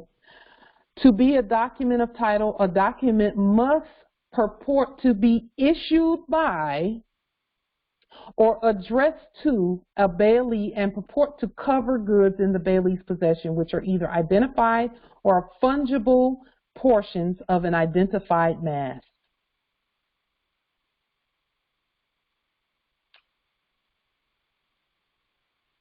So, issued by or addressed to a bailee. That's someone who's on the land and is assisting to bail some things out because things are sinking. That's what a bailee really is.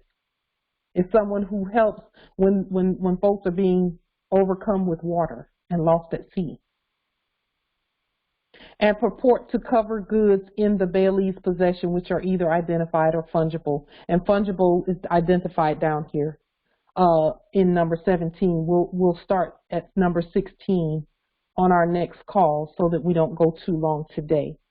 Are there any questions, comments, or issues with regard to these definitions? Because again, we've already done everything that we need to do. We have done everything that we need to do in order to claim and proclaim all that is on the land that belongs to us. Are there any questions or comments regarding that? Islam, Empress. Comment. Islam. That's it. Ed Bay that just came in. It's not me. Okay. Islam. Islam. Yeah. Where might what? 423 is me. Okay, just a moment. Let me get rid of that one. Bing. Okay, the public record. I need to get the Michigan State Constitution on the public record. Where might I find that at so I can get it? What? Who is it that's claiming to be the state there? What territory are you in? Are you at? Michigan. Okay, so State of Michigan Constitution. Go out onto Google and get the State of Michigan Constitution. Put it in and then look at it and then say, okay. You misunderstand the question, Empress. I'm asking where I can get one that's done already so I don't have to keep it. It's a lot of pages. I started it and I never finished it because it's so long because I knew somebody had finished it. Okay. Who do you know of that finished it? Empress, I don't know because you said you called off all the names and they were all done. Mm-hmm. Okay, you called off every last state that was done. Mm-hmm. Okay, and Michigan was like one of the first 10. Okay. I'm just wondering where I might find it on the public record. We have a public records page, and I think you have one too, right? Yes, I created one about 2 months ago. Just out of curiosity, you say that you started it. I started and I was like on page 9 or 10, and it's I think 57 pages. Yeah. I was typing mine all the way through. That's what I'm saying. Why? I didn't copy. Is there an easier way to do it? Yeah. Yeah. Please enlighten me, please, sister. Please enlighten me. So, you asked the question. I will show you the easy way to do it. I'm literally going to show you the easy way to do that. Beautiful. Thank you. Okay. I'll sit back and watch. Okay. Let me make sure you can see what I'm doing here. Okay, you can see Google on the screen, right? Yes, I can.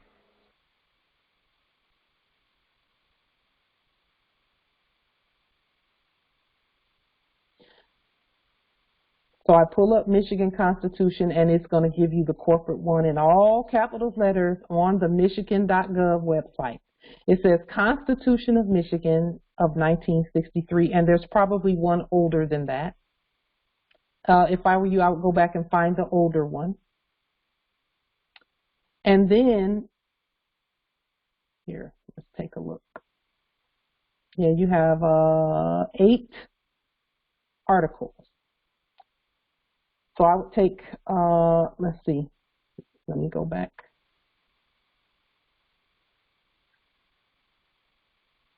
There has to be an older one than this one. Look. If I'm not mistaken, I think it's 1805 one of Michigan. Okay. But I couldn't find it. Here's one right here, Constitution of Michigan. And this is coming from michigan.gov. So let's just take a look. Constitution of Michigan, writing a state constitution. Separation of powers. Okay. So the quickest way to do this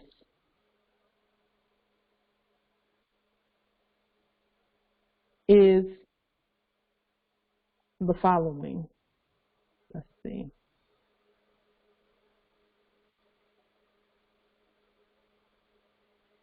It says Michigan has adopted 4 constitutions. There's one in 1835.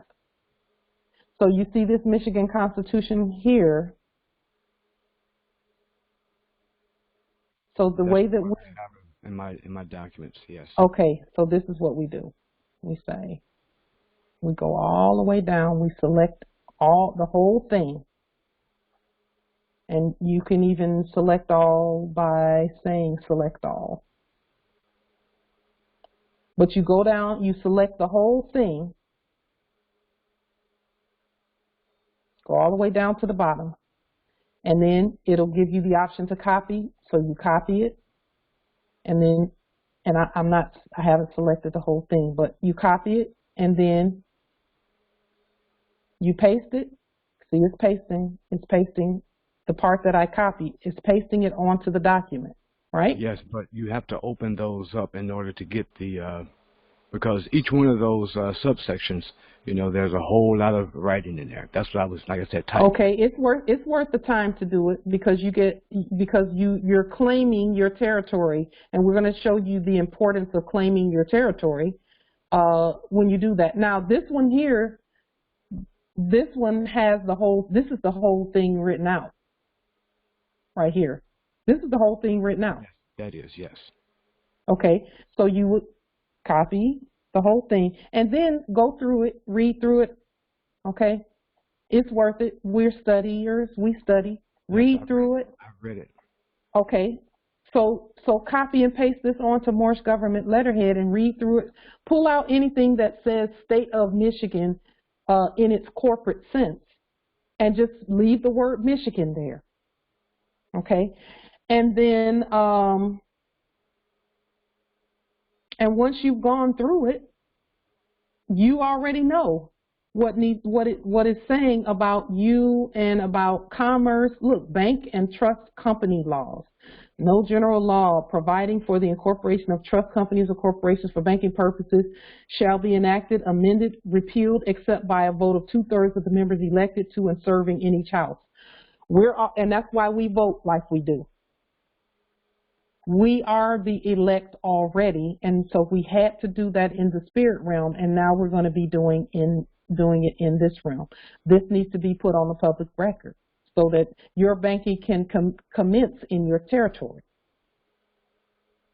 Okay, I'll put the link to this in the chat so that you can just go and pull it. And I've already have it downloaded to my computer.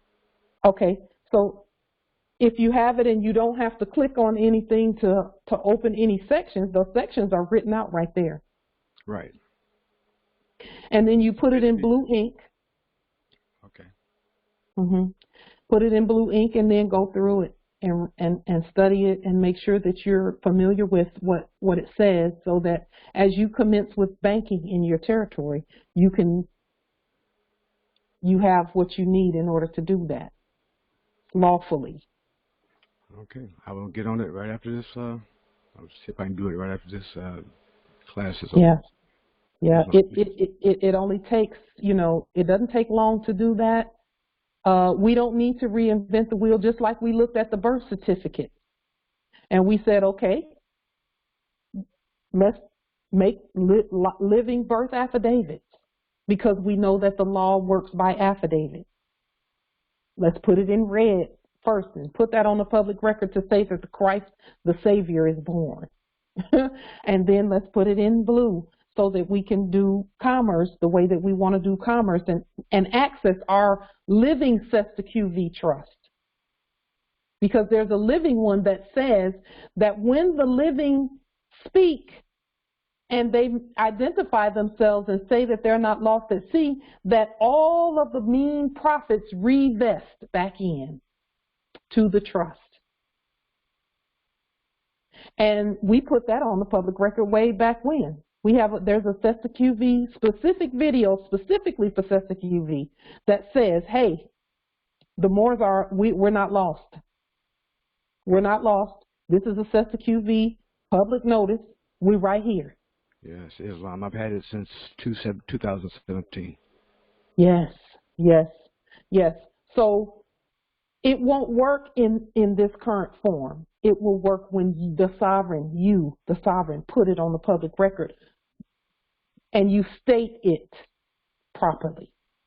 State means put it on the Moroccan state, Empire State of Morocco, Moorish National Republic Federal Government, on the letterhead that all of our documents go on.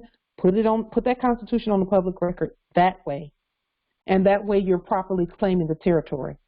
I wanted to stop here with the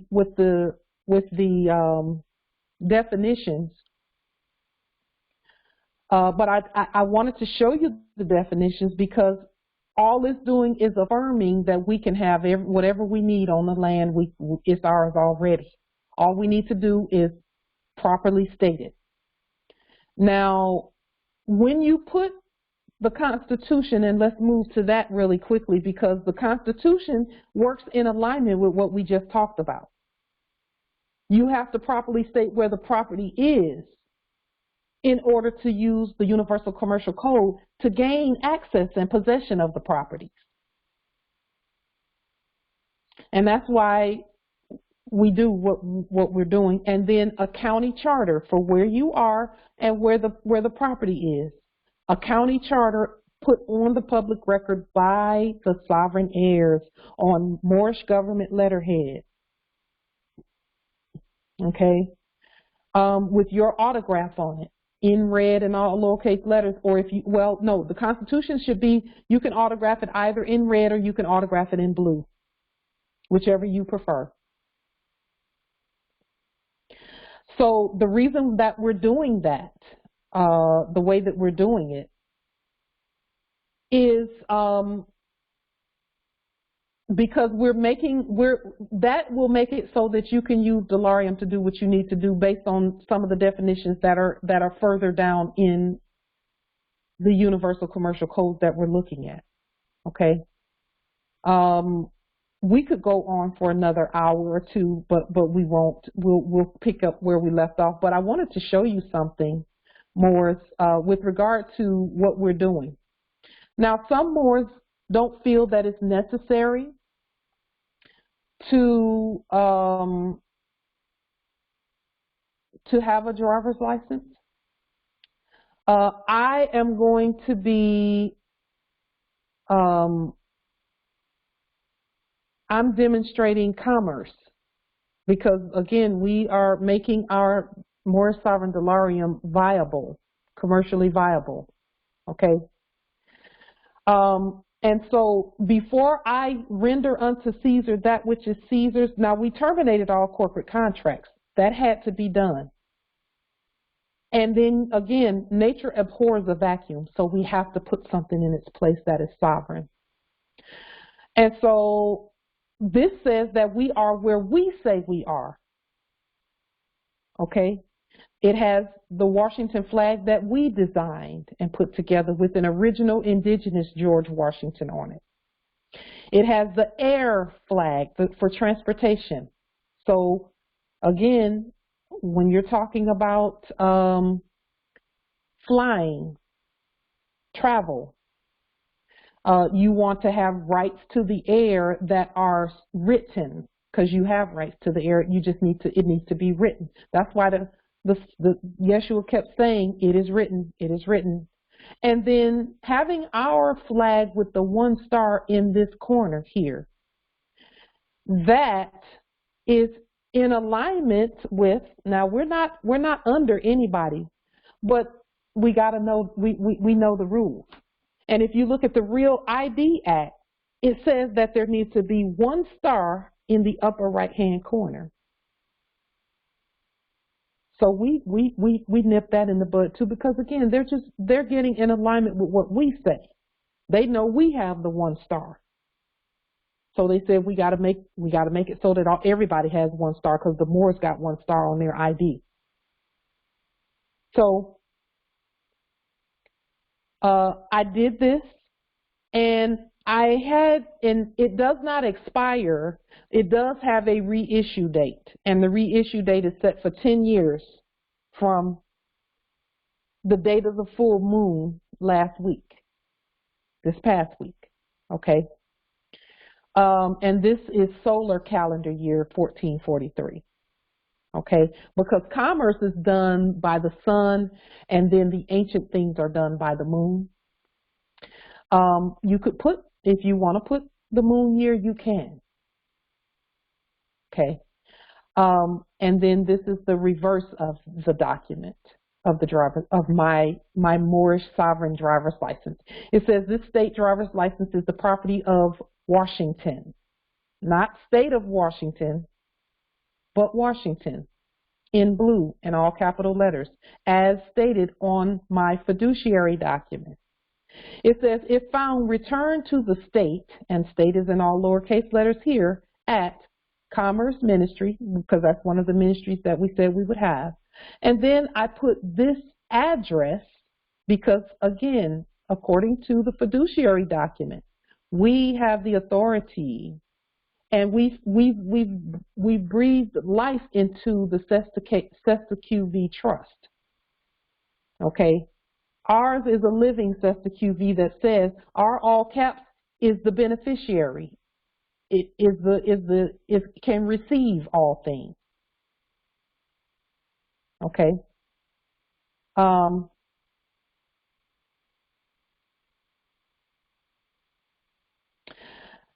Okay, so let me say this. Someone emailed me or messaged me, and I won't say who it is. I just love when Moors do their research. They said in the research that that photographs were not available until, photographs weren't invented until 1826. And that, for example, the photo, they're saying that the first photo was 1826. And that the photo of George Washington that we put on the flag could not possibly be true. Listen to me carefully. 1826 was when the hybrids recorded that they were able to take the first photo.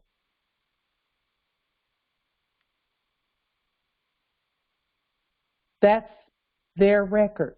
We have not even put on the record when photos were first available.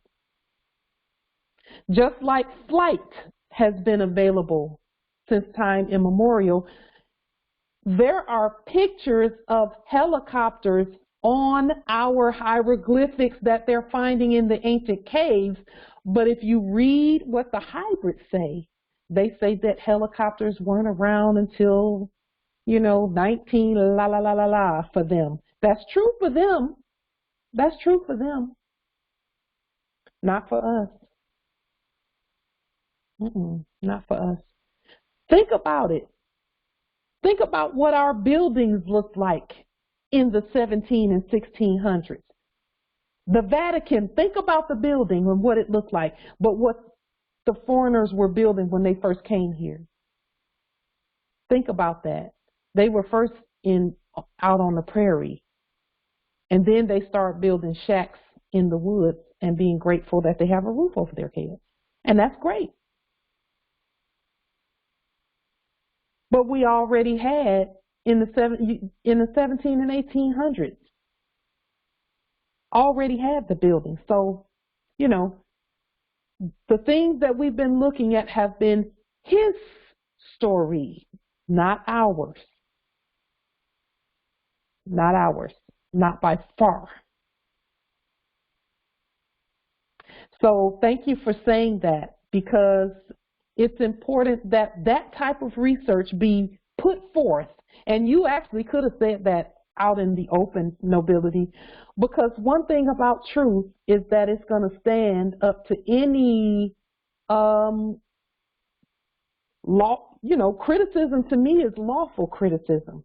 When people have things that they've looked at and they say, well, this couldn't possibly be true, then we own it. We looking like, okay, well, wait, are they right about that? Let's see. That part we know, but what we just stated, we know, we love it. We love when we're questioned in that manner. We love that because we can point. Islam? Yes, Islam. I just wanted to say in my research, I don't know of anything that they brought here, they invented. Everything, we were a very high advanced society. I can't imagine, yeah. So anyway, yes, we were. It's just a little more history, you know, and you'll find out, you know, that we're kind of the inventors of everything. So well, we are, not kind of. Anyway, I want to share. There was nothing new under the sun even then. We already had electrical antennas that make 5G look like child's play, sticking up out of the Empire State Building. And all the buildings had these really tall towers. Those were called electrical towers. That's right. And it makes 5G look like a match in comparison to a forest fire. Oh, it's a wrap.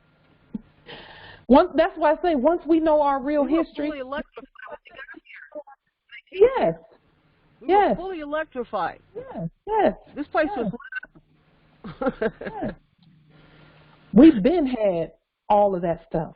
Been had it. Long time ago. Long time ago. So that's an absolutely valid thing to say, though, Nobility, who put that in, and I appreciate that type of research. I appreciate it. I love it. Because it wasn't me. It was not. It was not. It was not. It was not. But we love it. We love that. So on the screen, I wanted to show you my driver's license because I am doing commerce with our sea salt and the things like that. And I put here, we have a sovereign security number in red and we have a state security number in blue. So that we know that it's the Empire State, and it's really a federal number, but we call it a state security number. And we just took the same information that was on our the fraudulently issued driver's license and put it on here. All the same stuff. The only thing that's not on here is my autograph, or my signature rather, because in this case it would be a signature. Because I'm not signing in red and all lowercase letters, I'm going to be signing in blue and capitis diminutio minima, because this is a commercial document. And this is just the first iteration of it. I'm sure that as we continue putting things out, the ancestors will have us fine-tune things. But I wanted you to know that we are properly rebutting. You can use those numbers, Nobility, even if you've already turned that thing in, if it's been suspended or whatever, it doesn't matter. You can use that sequence of numbers because it's not the same. It's not the same. And that's the reason they were issued in the first place to us, is so that we would know, we would be able to just link everything. And when I say link, we're not linking to a dead system. We're linking to our sovereign commerce. There are systems that we put in place. Whenever they issued those numbers, they were looking at something that we did. And they said, okay, well, we got to put it in black because we're the blacks. And when I say we, I'm talking about the foreigners. And they were saying that they're black, so they issued things in black. Everything that they issued was in black. And they even told them that to wear a black suit to work means that you look great. And wearing black when you go out to party, you look great because it's black. They wanted everything to be black. I went out today just briefly out to run some errands, and I went to a place where I was getting some making some scans, and one of the custodians who was assisting, you know, I have these gold clips for my documents. And of course he said, well, here's a bigger clip that you could use. And it was big and black. And I was thinking, Is everything y'all do black? And you know, because I just found it ironic that they don't have any other colors of anything. Everything is black. So, Empress. Yes. Islam. Yes, Islam. The number ending in 95 on your sovereign commercial driver's license. Where did that come from? Is that the customer number that they issued on that fraudulent driver's license that you were given? Okay. This is the sequence of numbers that Alabama, the state of Alabama, issued when I was in my sleep. That's the number. And again, they don't own numbers and letters. They just issued it from their dead state, and we just issued it from our living state. It's not the same when it's coming from the living. That's like saying that a baby coming from a dead one is the same as the baby coming from the living. It's not the same. They're both babies, but they're not the same. One is dead and one is alive. I also made this other document here. So my sovereign security number and my state security number are the same, but they're different jurisdictions. One is in heaven, the other is on earth. And this one, the number that's in red on the back of Social Security cards is the number that's scratched out right there. That's not scratched out, it's redacted. Red acted is what it is. It's red acted. That's what redacted is. And then I just have to autograph my state security thing. And it has the same things on it as the one that they issued in the dead, you know, in their dead status, corpse status. And then it says here, this is the reverse of it. It says this state security card is the property of the state security ministry, and that's in all lowercase letters for a reason. If found, return to the state at, and then I put again the state address for this jurisdiction. The living KV address, not the dead one. Okay.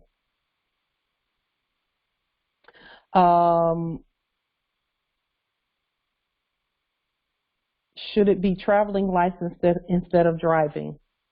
In our state, it can be either one because it's our state that's issuing it. That means that whether we're driving or traveling, so travel is for those who are not doing commerce. We travel when we're just being ourselves. We're just traveling. But if you're doing commerce, then it's driving.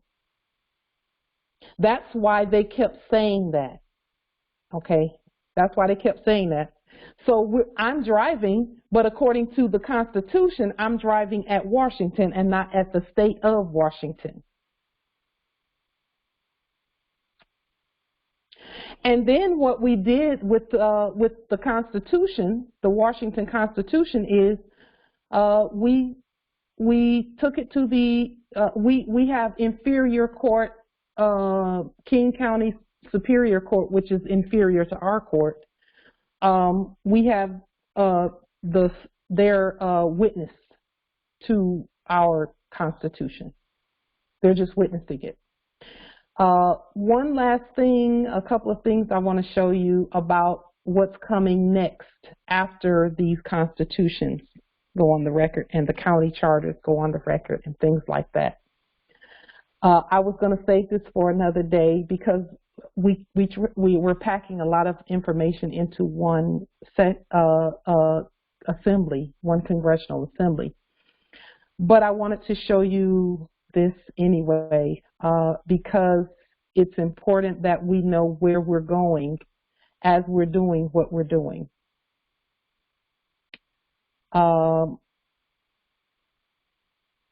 Let's see.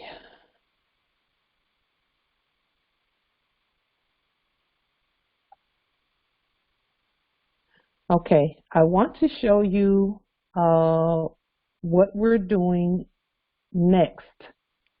So And this is just further claiming of the land and continuing to move forward to continue claiming and doing what we need to do and stating properly where everything is, okay? I went through to, I was looking at on the Bureau of Land Management's website where land patents are concerned.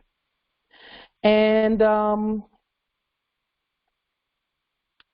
as soon as we put the Washington Constitution on the public record, the ancestors said, okay, you're ready for another piece of information.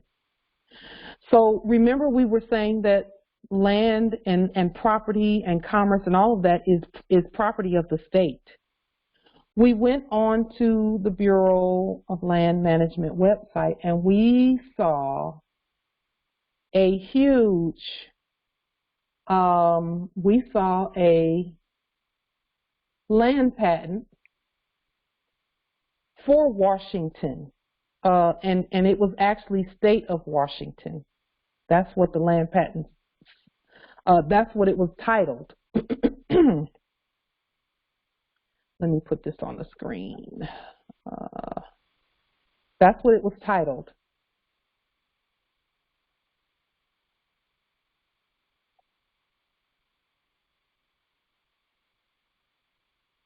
Just one moment. Let me make sure it's up here.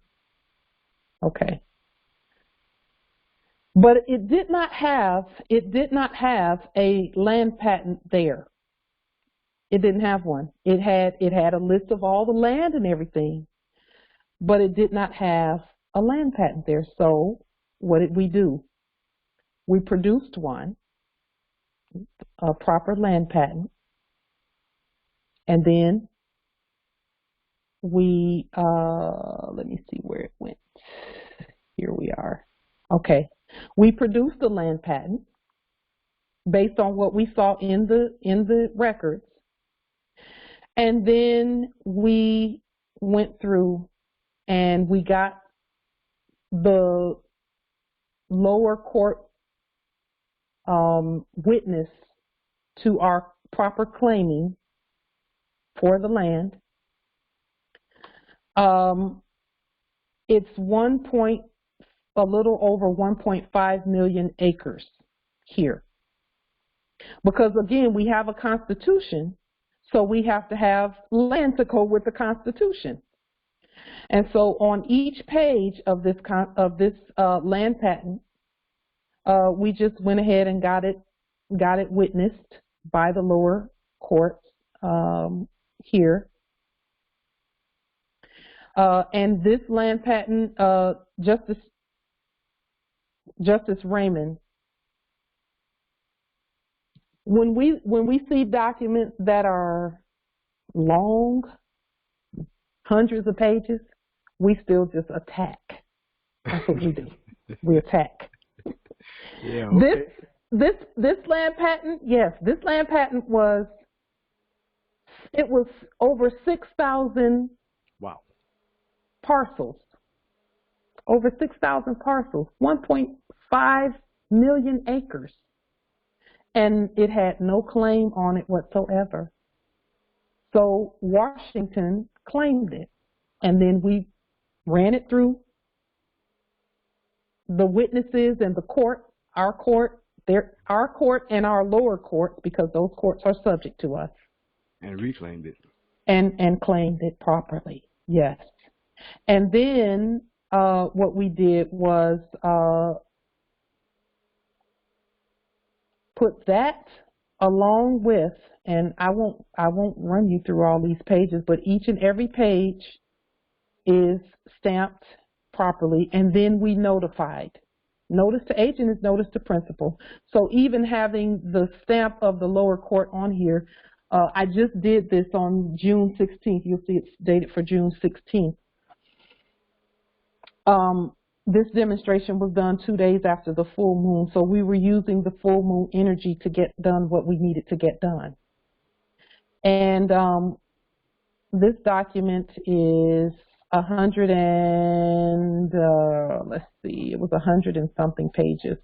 125 or something like that.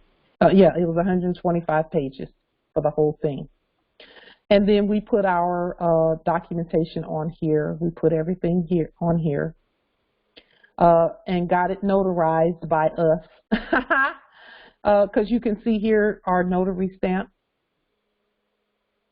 And then we ran everything through the way that we needed to run it through. And we also added to it, again, like we were stating, we put our Washington fiduciary document with it so that everyone is clear on who it is that's claiming things. Okay. And then not only did we put our Washington fiduciary document with it, we also put our United States fiduciary document with it. Now, when you go back to what we read with regard to the Universal Commercial Codes, it says that the aggrieved is the one who's entitled to resort to a remedy. That means we make the remedy. We create it because they don't even have the authority to do it. We do. And so this is what we've done, and we're putting this on the public record right now so that it is known that this is what we've done. And then here we referenced Federal Rule for Civil Procedure, Rule 18, joinder of claims. That means that any Moors at Washington or any Moors, period, who have claim can join their land claims to these documents, and their land claims are honored. Okay, but Moors, you have this remedy for your territories. That's why the Constitution and the county charter are so important. Okay, that's why it's so important. So that you create remedy in your own territory. It's not meant for everybody to swing over to this side because the whole estate belongs to us. The entire estate. Your territories belong to you. And so we've resorted, and resort really means resort, reshuffle, put it in its rightful place, the remedy for our land. And then state, where is our land? Our land is right here where we say it is. This is the jurisdiction. This is where we are. And so now the Constitution, the Washington Constitution talks about commerce and exchange, and not one time did it ever say that we had to use Federal Reserve debt notes. It said currency or money. So we're just putting things in place to manifest, to continue to manifest what we see for our nation and for ourselves and for everyone. We see this for all Moors. Us having this on the public record, it says it's for all Moors, not just us. It's for all Moors. So there are other Moors that are demonstrating at this territory. Their demonstrations are going to do what needs to be done just because this is on the record for all Moors at Washington. You can do the same thing for your nation. It's what you bring to the table that's making it so that everyone manifests what they are intending to manifest. And that's why I said what I said about what Grand Sheik and Grand Sheik Taj and Brother Rod are seeing in the spirit realm. They're seeing that that corporate thing is finished. Well, we can point to why it's finished. It's finished because the heirs have said this, and this. And we did it through our courts. And now we're doing it as above, so below. We can point to exactly why it's done, why they're feeling what they're feeling in the spirit realm. The red documents took care of the spirit realm. And now the blue is going to manifest things here. So land, air, and water, same thing. And we can even use black ink to do whatever else we need to do. We can use that too. And we can manifest documents in black as well. There's a reason why millions of people were, quote unquote, employed by the, quote unquote, government. And all they did all day was push paper, because it takes documentation of everything. That's why, and again, we were given the hint when Yeshua said, it is written, it is written, it is written, and he said it 3 times. So yes, documentation after documentation after, and it's making it so that the demonstrations that are being done, even the new Moors coming in will get remedied right away, because these are on the public record. Notice the agent is notice the principal. Notice the principal is notice the agent. So this is why we feel so confident to demonstrate our own driver's license for our commerce. And we do have a travel card also. We have a separate Moorish travel card. See, when people come here, they have one set of documents for their citizenship, quote unquote, and they have another set of documents for other things that they're doing. We need to do the same thing. We need to have our letter, the things in red, and our Moorish nationality card, ID card, and we need to have all of that, fiduciary documents and all that. We need to have all of that on the public record. And now we're moving into commercial documents for our state, our sovereign states. Okay? Everyone, those people that were doing business as Chinese, if you go to their domicile, you'll find a Chinese birth certificate. And then you'll find a driver's license issued by the United States Corporation Company for them to come here and do things. We need to have a set of documents for our sovereign status. I have a Moorish travel card. I also have a Moorish ID and all of that. And now our sovereign state is issuing commercial documentation. So that as we continue to manifest the land in this manner, and I'll tell you this is just a small piece of Washington, which is our territory and our vast estate too. It's part and parcel of our vast estate, part and parcel of our vast estate.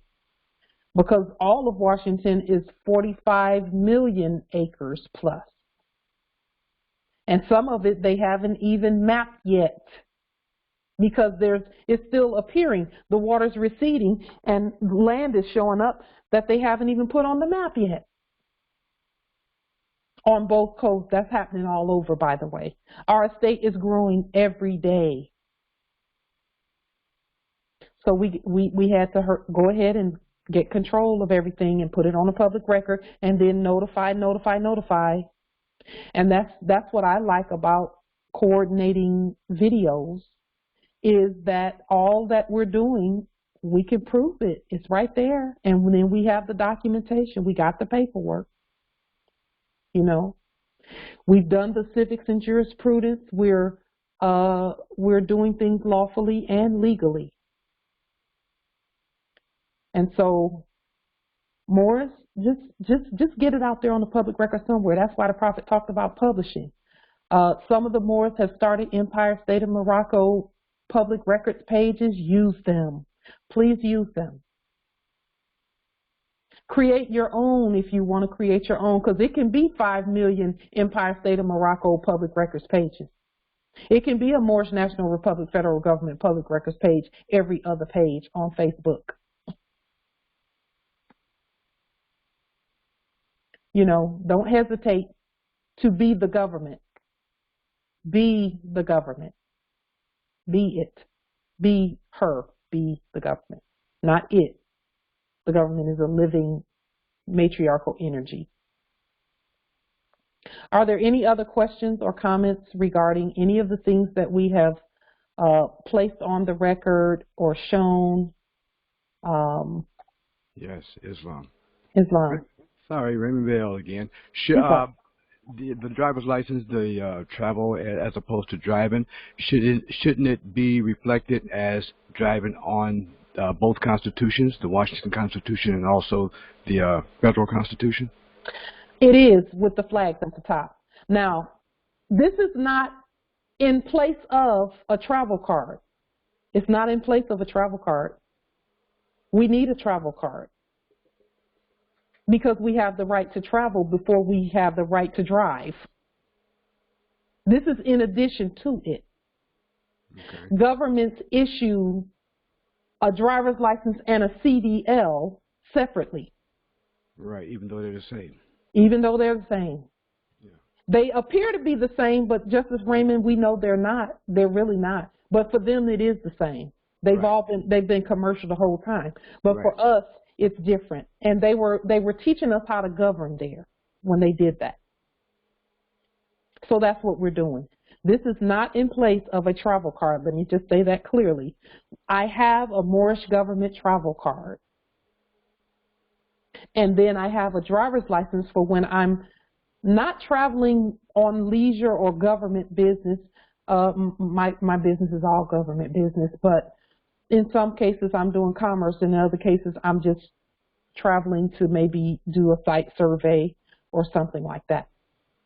Okay. And then I have my own, commerce that we're doing with the sea salt and things like that.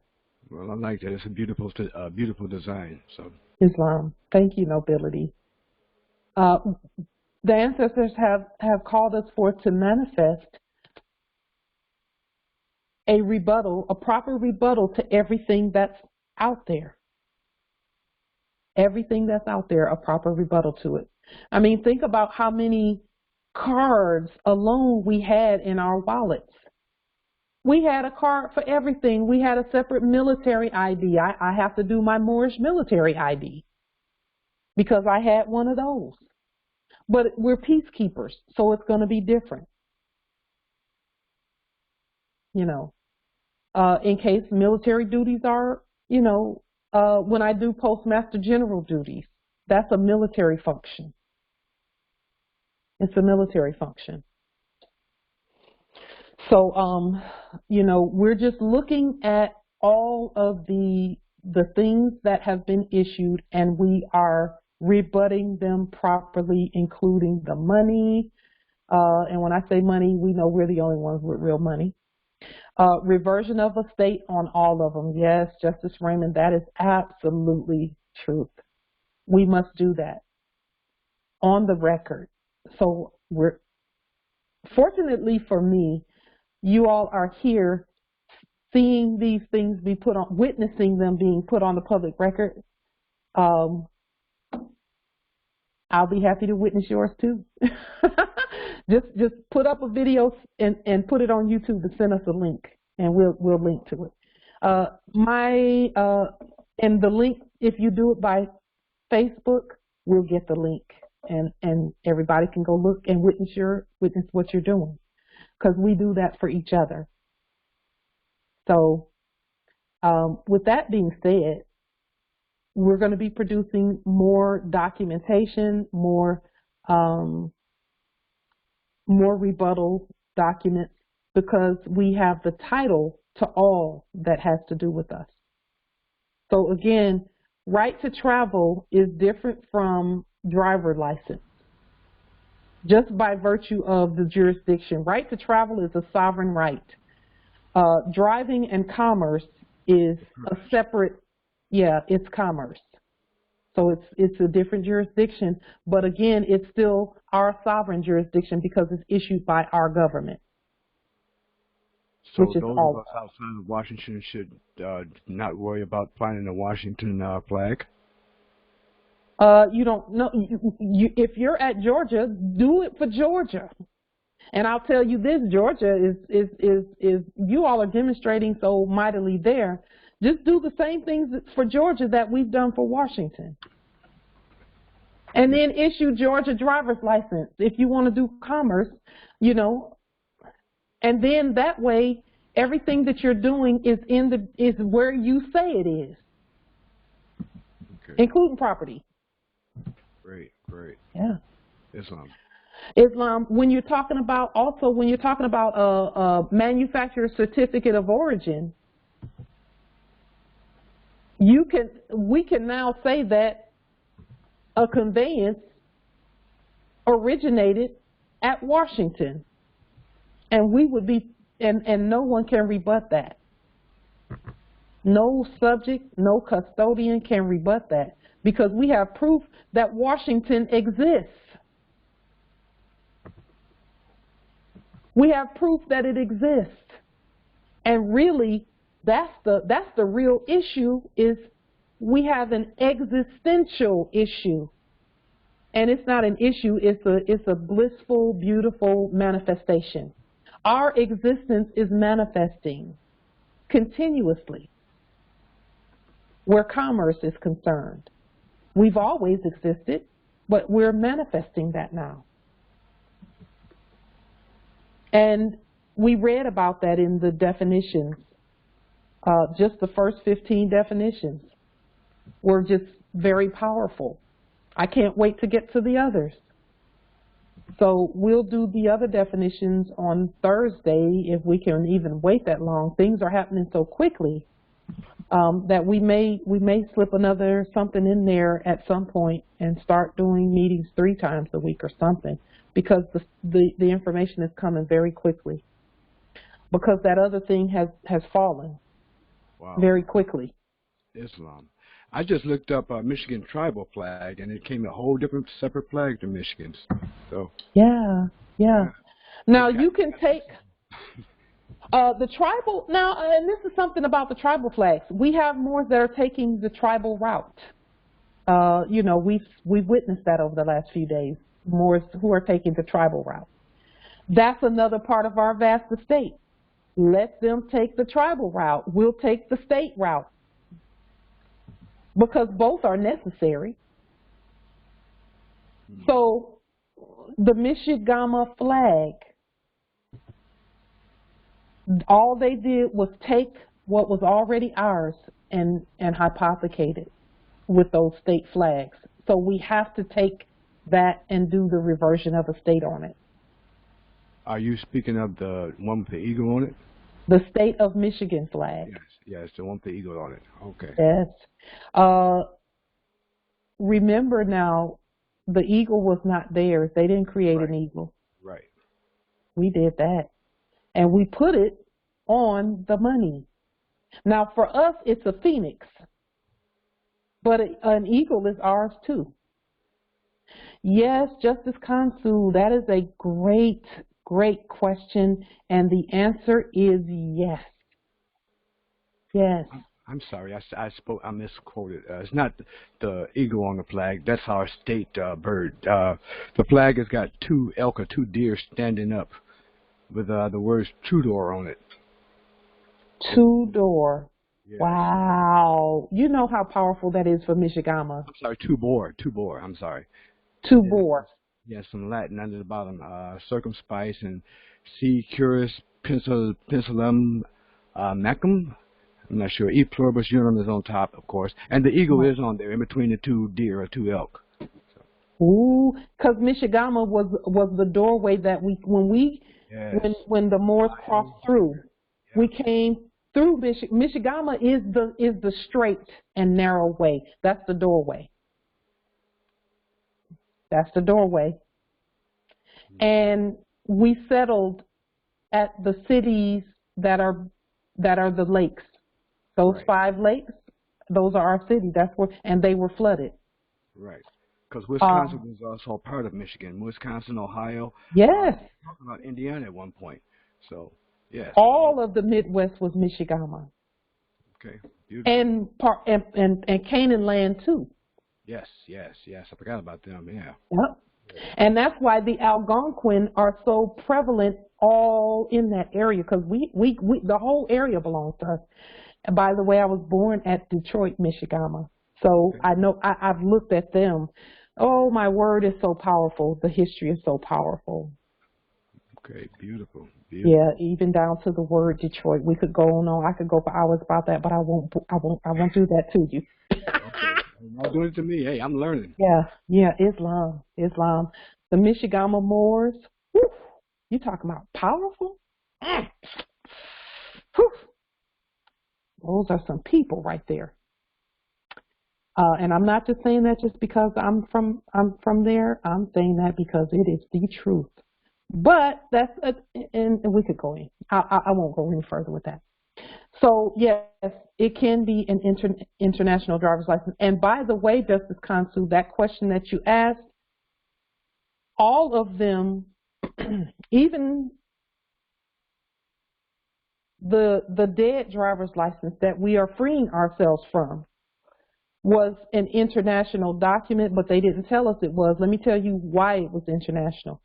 Because everybody who had one, no matter who you were, no matter where you came from, you had to have one. People who came from China, Japan, everywhere, they had to have one of those coming here if you're going to be driving on the road from your store to your home, your house. So they were international in the spirit, not in the letter of how they were issued. They just put everybody under United States Corporation Company and said, all y'all got to have these. And as this is unfolding, we see why they said that. So, with that being said, yes, get the state constitutions on the public record, because there's even more that I didn't show you today that I wanted to show you, but we'll show you that coming up later, of where now that we have this land patent on the public record, I'll just tell you, I can show it to you, but I'll just tell you briefly that the gold mines and things like that that are on the land have made themselves, they're saying, hey, here we are, and we're untouched. So the way is open for you to come and do what you need to do. It belongs to the Moors clearly, because even the photos are saying that nobody's there. That it's open, the way we can get in there and do whatever we need to do, but nobody was doing it. They just took photos of the entryway and said, okay, there you go. But they didn't have the authority to dig. So Moors, get the constitutions.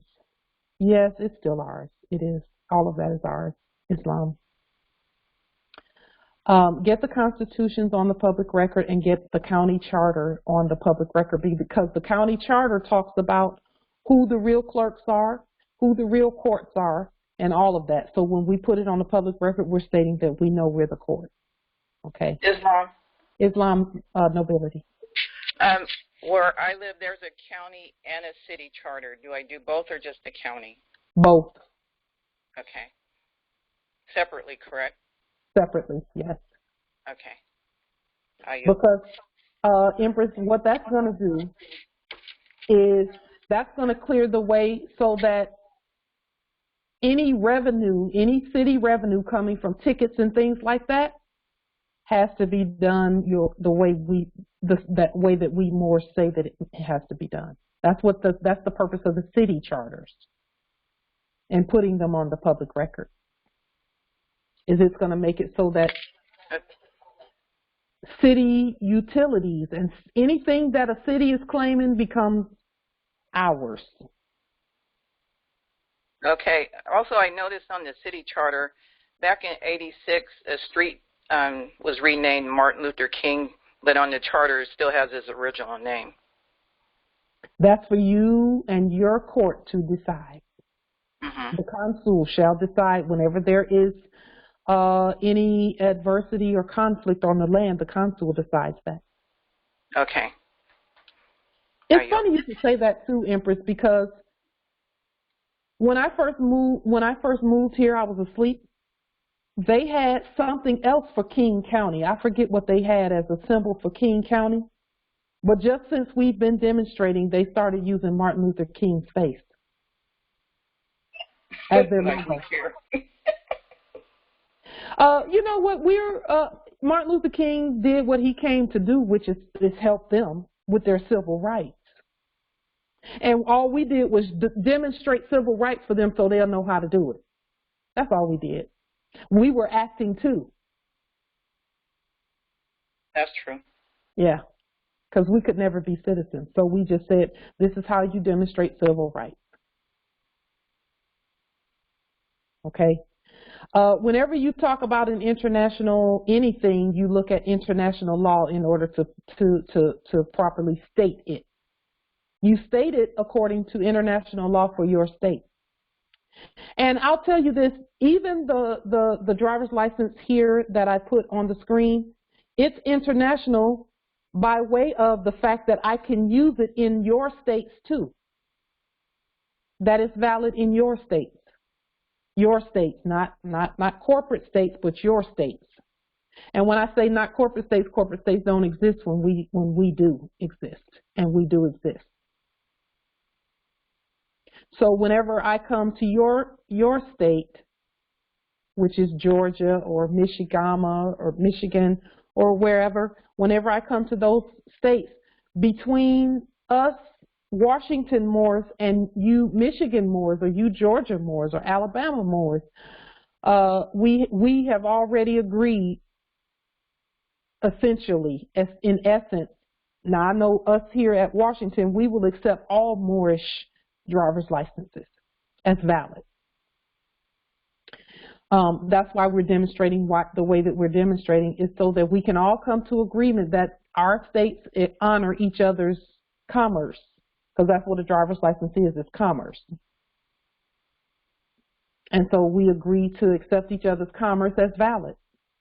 So that if Moors move and they come here, then if their driver's license, if their Moorish driver's license from Georgia is not, doesn't need to be reissued in 10 years, doesn't need to be reissued, then they can still use it here for as long as the reissue time is there. And then when it comes time to reissue, then either they can go back to their home state where the home rule is, where they rule, and they rule, again, we rule everywhere, but where they put the Constitution on the public record, and then they can go and re-up there, or they can stay and re-up in our state. Likely. All we're doing is looking at what the foreigners did and the subjects did, and we're saying, okay, we see that their states were able to do this, this, and this according to driver's license laws, so our states are going to do the same thing. That's leaving them here long enough to teach us how to govern. And now what you're probably going to see more, I'll just give you a heads up, is that there's going to be testing where driver's licenses are concerned, and those who have quote unquote supposedly valid corporate driver's license issued by the frauds, they're going to start looking for reasons to not honor their own stuff, because they're trying to tell you need to get your own state stuff and not have. We've noticed that as we put things on the public record, their stuff, it directly affects how they respond to Moors who've not done what we're doing. And you know, our mother sent us here to do it, so we're going to do it. But then the activity picks up, and that's again, things are speeding up. That is correct, Justice Raymond. We're not a part of their state at all, and they know that. But see, here's the thing about all of that. This driver's license is being put on the public record here, but I'm also going to send it out and notify them. After I look it over again and look at the driver license codes and see what needs to be on there, And then I'm gonna notify that we have our own, and I'm gonna notify the custodians in the Office of DMV so that they have a notice that this is mine, not that one. Okay, and then I will autograph it the way that I autograph and put my right red thumbprint on mine, so that it can be, you know, so that we're properly rebutting anything that they say about driving and anything that they say about Social Security numbers. So they say, do you have a Social Security number? Sure do. It's a state security number, and here it is. But no one's going to ask for that because we're not, you know, no one's going to ask for that. But if we ever needed it, we would have it. And then too, we don't know what is we do know what's transpiring. What we're to do is just notify everybody, and that will keep all of that from happening. Just notify. So I'm going to be sending a copy of my state security number and my driver's license out to the same 7 locations, and to the custodians in the Office of DMV, and the custodians in the Office of Secretary of State, and the custodians in the Office of who else? Of course, the inferior courts in the territory, you know. And anyone that would ask for a Social Security number. Oh, the VA, because I'm a veteran. I used to be in the Air Force, so I'm going to send my state security card and notify them that, and for them, the only thing that will change is that the status will be, well, won't nothing change because I've already terminated corporate contracts on the public record and done all of that. But it will mean that my person is getting the benefit and not their person, which is already, is that already. So if I wanted to challenge anything, because, you know, for example, some veterans get a certain percentage of disability. If you wanted to challenge that using your natural person instead of their dead corpse, I would encourage you to do that. At some point, once we get all of this done, I'm going to do that at some point. But because I already know it's going to be retroactive, but it's got to be through lawful money. It's got to be lawful money. We're due that. So as we continue to do what we're doing, Morris, we just move forward in that manner, you know. Yes, we're constantly notifying. And that's another reason why we're so grateful for the mailing process that we did the video on, because all we have to do is go get what we need, and we're not paying to have things mailed out like that. So we send these things out. Now, when we get into our commerce and start sending out the sea salt, it's going to be a different process. Okay, it's going to be a different process. You know what? If we can buy pizza and get hair and nails done, we can get ink and paper.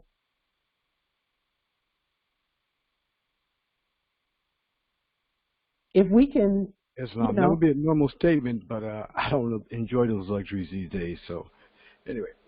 Well, you know, of course you don't get your nails and hair done. I don't eat out either. Hey, you know what? Most of us don't. Around here. Yeah, most of us don't. Where there's a will, there is a way. Okay, I've seen people who, because there's a library. The library, you can get a lot done at the library, and it doesn't cost anything. You can print out things there, and it doesn't cost anything. You know, and I did that part of in 2018, and you know, whenever I needed to, I was at the library. I was catching the bus. I was doing all of that until I learned how to demonstrate how not to have to do that. I did whatever it took because I was going to do whatever it took, period. You know, and there are some Moors who are actually in shelters demonstrating. so that they don't have to stay in a shelter. You know, none of that should be on our land, but we gotta just, like Brother Rod was saying, because Brother Rod did say this the other day. He said it's gonna get harder because we gotta do without some things. That's what he said. I'm gonna we honor what he says. I'm gonna confess for us that it's not gonna get harder, but that the ancestors will give us the answers so that it doesn't have to get hard for us. And that has everything to do with us. You know, they have the energy. They have the energy to kick the doors in like that and prepare the way so that it won't be so hard for others. And then we did some of the hard part too. You know, we did a couple of POW demonstrations and things. You know. When he dressed crazy like that. Yeah. You know, we did. Just one moment. Somebody is okay. Yeah. Somebody watching TV. Yeah, so we did our part too. And we're going to keep going. We're going to keep moving in this direction that we're moving in and keep manifesting our government. Period. Governments issue driver's license. Governments issue Social Security or state security or sovereign security. In our case, sovereign security and state security, and other documents. So we're just going to keep putting them out there. Merchant cards, etc. Banks issue merchant cards. Islam. Well, I'm just having to pull up the charter for all of Michigan, the Act of 293 of 1966. And really? Yes, it says every county adopting the charter under the provisions of this act shall be a body corporate. Now, is that what we are going for, the body corporate, or is just a corpus sanctum? Corpus sanctum is what we call it. Okay, corporate sanctum. All right. Corpus, C-O-R-P-U-S, corpus. Corpus. Sanctum. Okay, now the body corporate. Okay. You can use body corporate if you want to use body corporate. Because again, it's just a person. It's a person. And we're the fiduciaries for all persons. Okay, great. You can use that on government letterhead, on Moorish government letterhead, because again, it was the state of things that kept the body dead. So I got to take the people of the state of Michigan out and just put the people of Michigan in. Just put Michigan. You don't put people of, don't put any of that. Just put Michigan. Michigan, okay. Just Michigan. Michigan and Michigan. It's good. Now, that's the first time I've heard of an overarching county document like that, because that would save us all some time. Yes, this covers all the counties of Michigan, all the ones that have counties. So wow. Yes. It's amazing what comes up, huh, Justice Raymond? Yeah, when you look for it, hey. Yes. Research yes. is. Our ancestors do not play when it comes to this information. They will give us whatever we need, whatever we seek. Instantly, we're manifesting. You manifest really quickly, Justice Raymond. That's very quick. I see that. Thank you. What a wizard. Not Islam. Far from it. Islam. Thank you. Islam. Well, you can't convince us of that. We just witnessed your magic. So, yes. Wow. So things won't be tight for long. Just know that. Just keep manifesting just like that, just that quick. You got the whole territory covered. Because I was wondering, like, okay, if I have to do charters for all the counties, I'll do it. You know, but now that I know that that exists, I'm going to look for it for here. I didn't know to look for that. Now I do. That's powerful. Well, and I should have known. I didn't know either, but I couldn't find one for the state of, or for Grand Rapids County, or Kent County, which is where I'm in. So I was like, okay, let me dig a little deeper. And that's just Michigan, and it said Charter Counties, Act of 293, 1966. I'm like, okay. Wow. Yeah. You know how much time that's going to save us? A lot of time. Yes. Empress Islam. Yes, Islam, Empress. So what I'm hearing you say is because for this territory, I was going to go in and lean every city in Virginia. So what I'm hearing now is that the Virginia just doing the yes, just find the county for the state of Virginia. Yes. Okay. All right. Yeah, and we tend to if you can't, you know, for Moors who can't find that, we just get the head, the place that's doing business as capital. We get those because that's where the capitalization of everything was happening. Okay, because Richmond is the capital for Virginia, so okay. They need to be leaned. Okay. Yep. Just like here, there were two capitals. The commercial capital is Seattle. The ancient capital is Olympia, and that's why Seattle had to be because here, because of the jurisdiction and because we, from ancient times, said you can't touch that part. They had to set their commercial capital up at Seattle. And then the ancient capital is Olympia, and all we had to do was speak a little bit and they shut up. It was actually pretty interesting to see how quickly they went mute. Empress, speaking of can't touch, I'm just going to go ahead and ask it. Does the so-called Pope need to be lean in whatever diocese or church or whatever he's affiliated with? We've been getting at them through the quote-unquote archdiocese of each of the territories. Okay. So that's good, Empress. I'm glad you're thinking along those lines. Each state has an archdiocese that's acting as the capital for the Vatican. And they're capitalizing the souls and the names of the people by baptismal records and things like that, and tithe envelopes and 501c3 designations with the church. So yes, get that archdiocese, and then the head archdiocese in New York lean them along with it, whoever it was that was claiming that. And you know, a lot of those places they're not even the corpses aren't even there anymore. So you may have to look up a little like 2017 or 16 and 15 because they jetted. A lot of them jetted.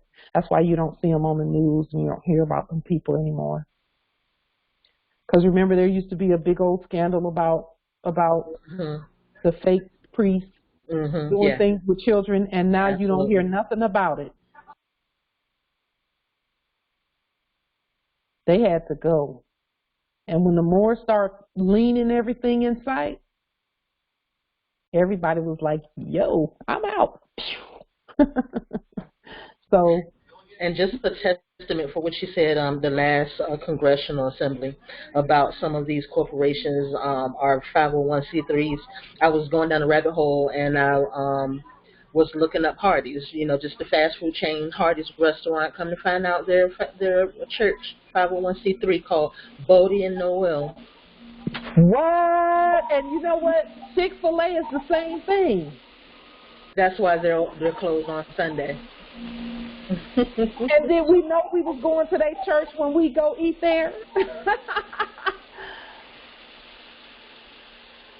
We did not know that.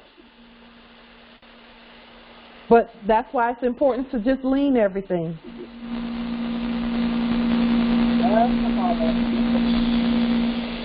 There's a little bit of, okay. Yeah, Empress Rose, there was a little bit of feedback coming from your line. But feel free to *6, Empress, at any time. We're actually going to kind of wrap things up here, adjourn so that we can come back on Thursday with more information and sharing more knowledge and wisdom between each other, because we're all sharing at this, you know, and that's what this is all about. So if there's not any other wisdom for this meeting, this Congressional Assembly. Well, we'll take a vote on it next week, because we were going to vote on making the universal commercial codes that we read, those definitions of law, but we can just do it all at once next week or whenever we finish the definitions. So with that being said, peace and grand rising to the sovereign, original peace and grand rising, Islam, ancient heirs, Islam.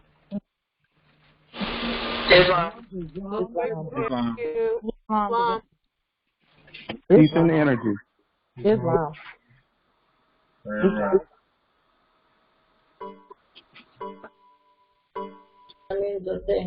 Islam. Hasta la vista.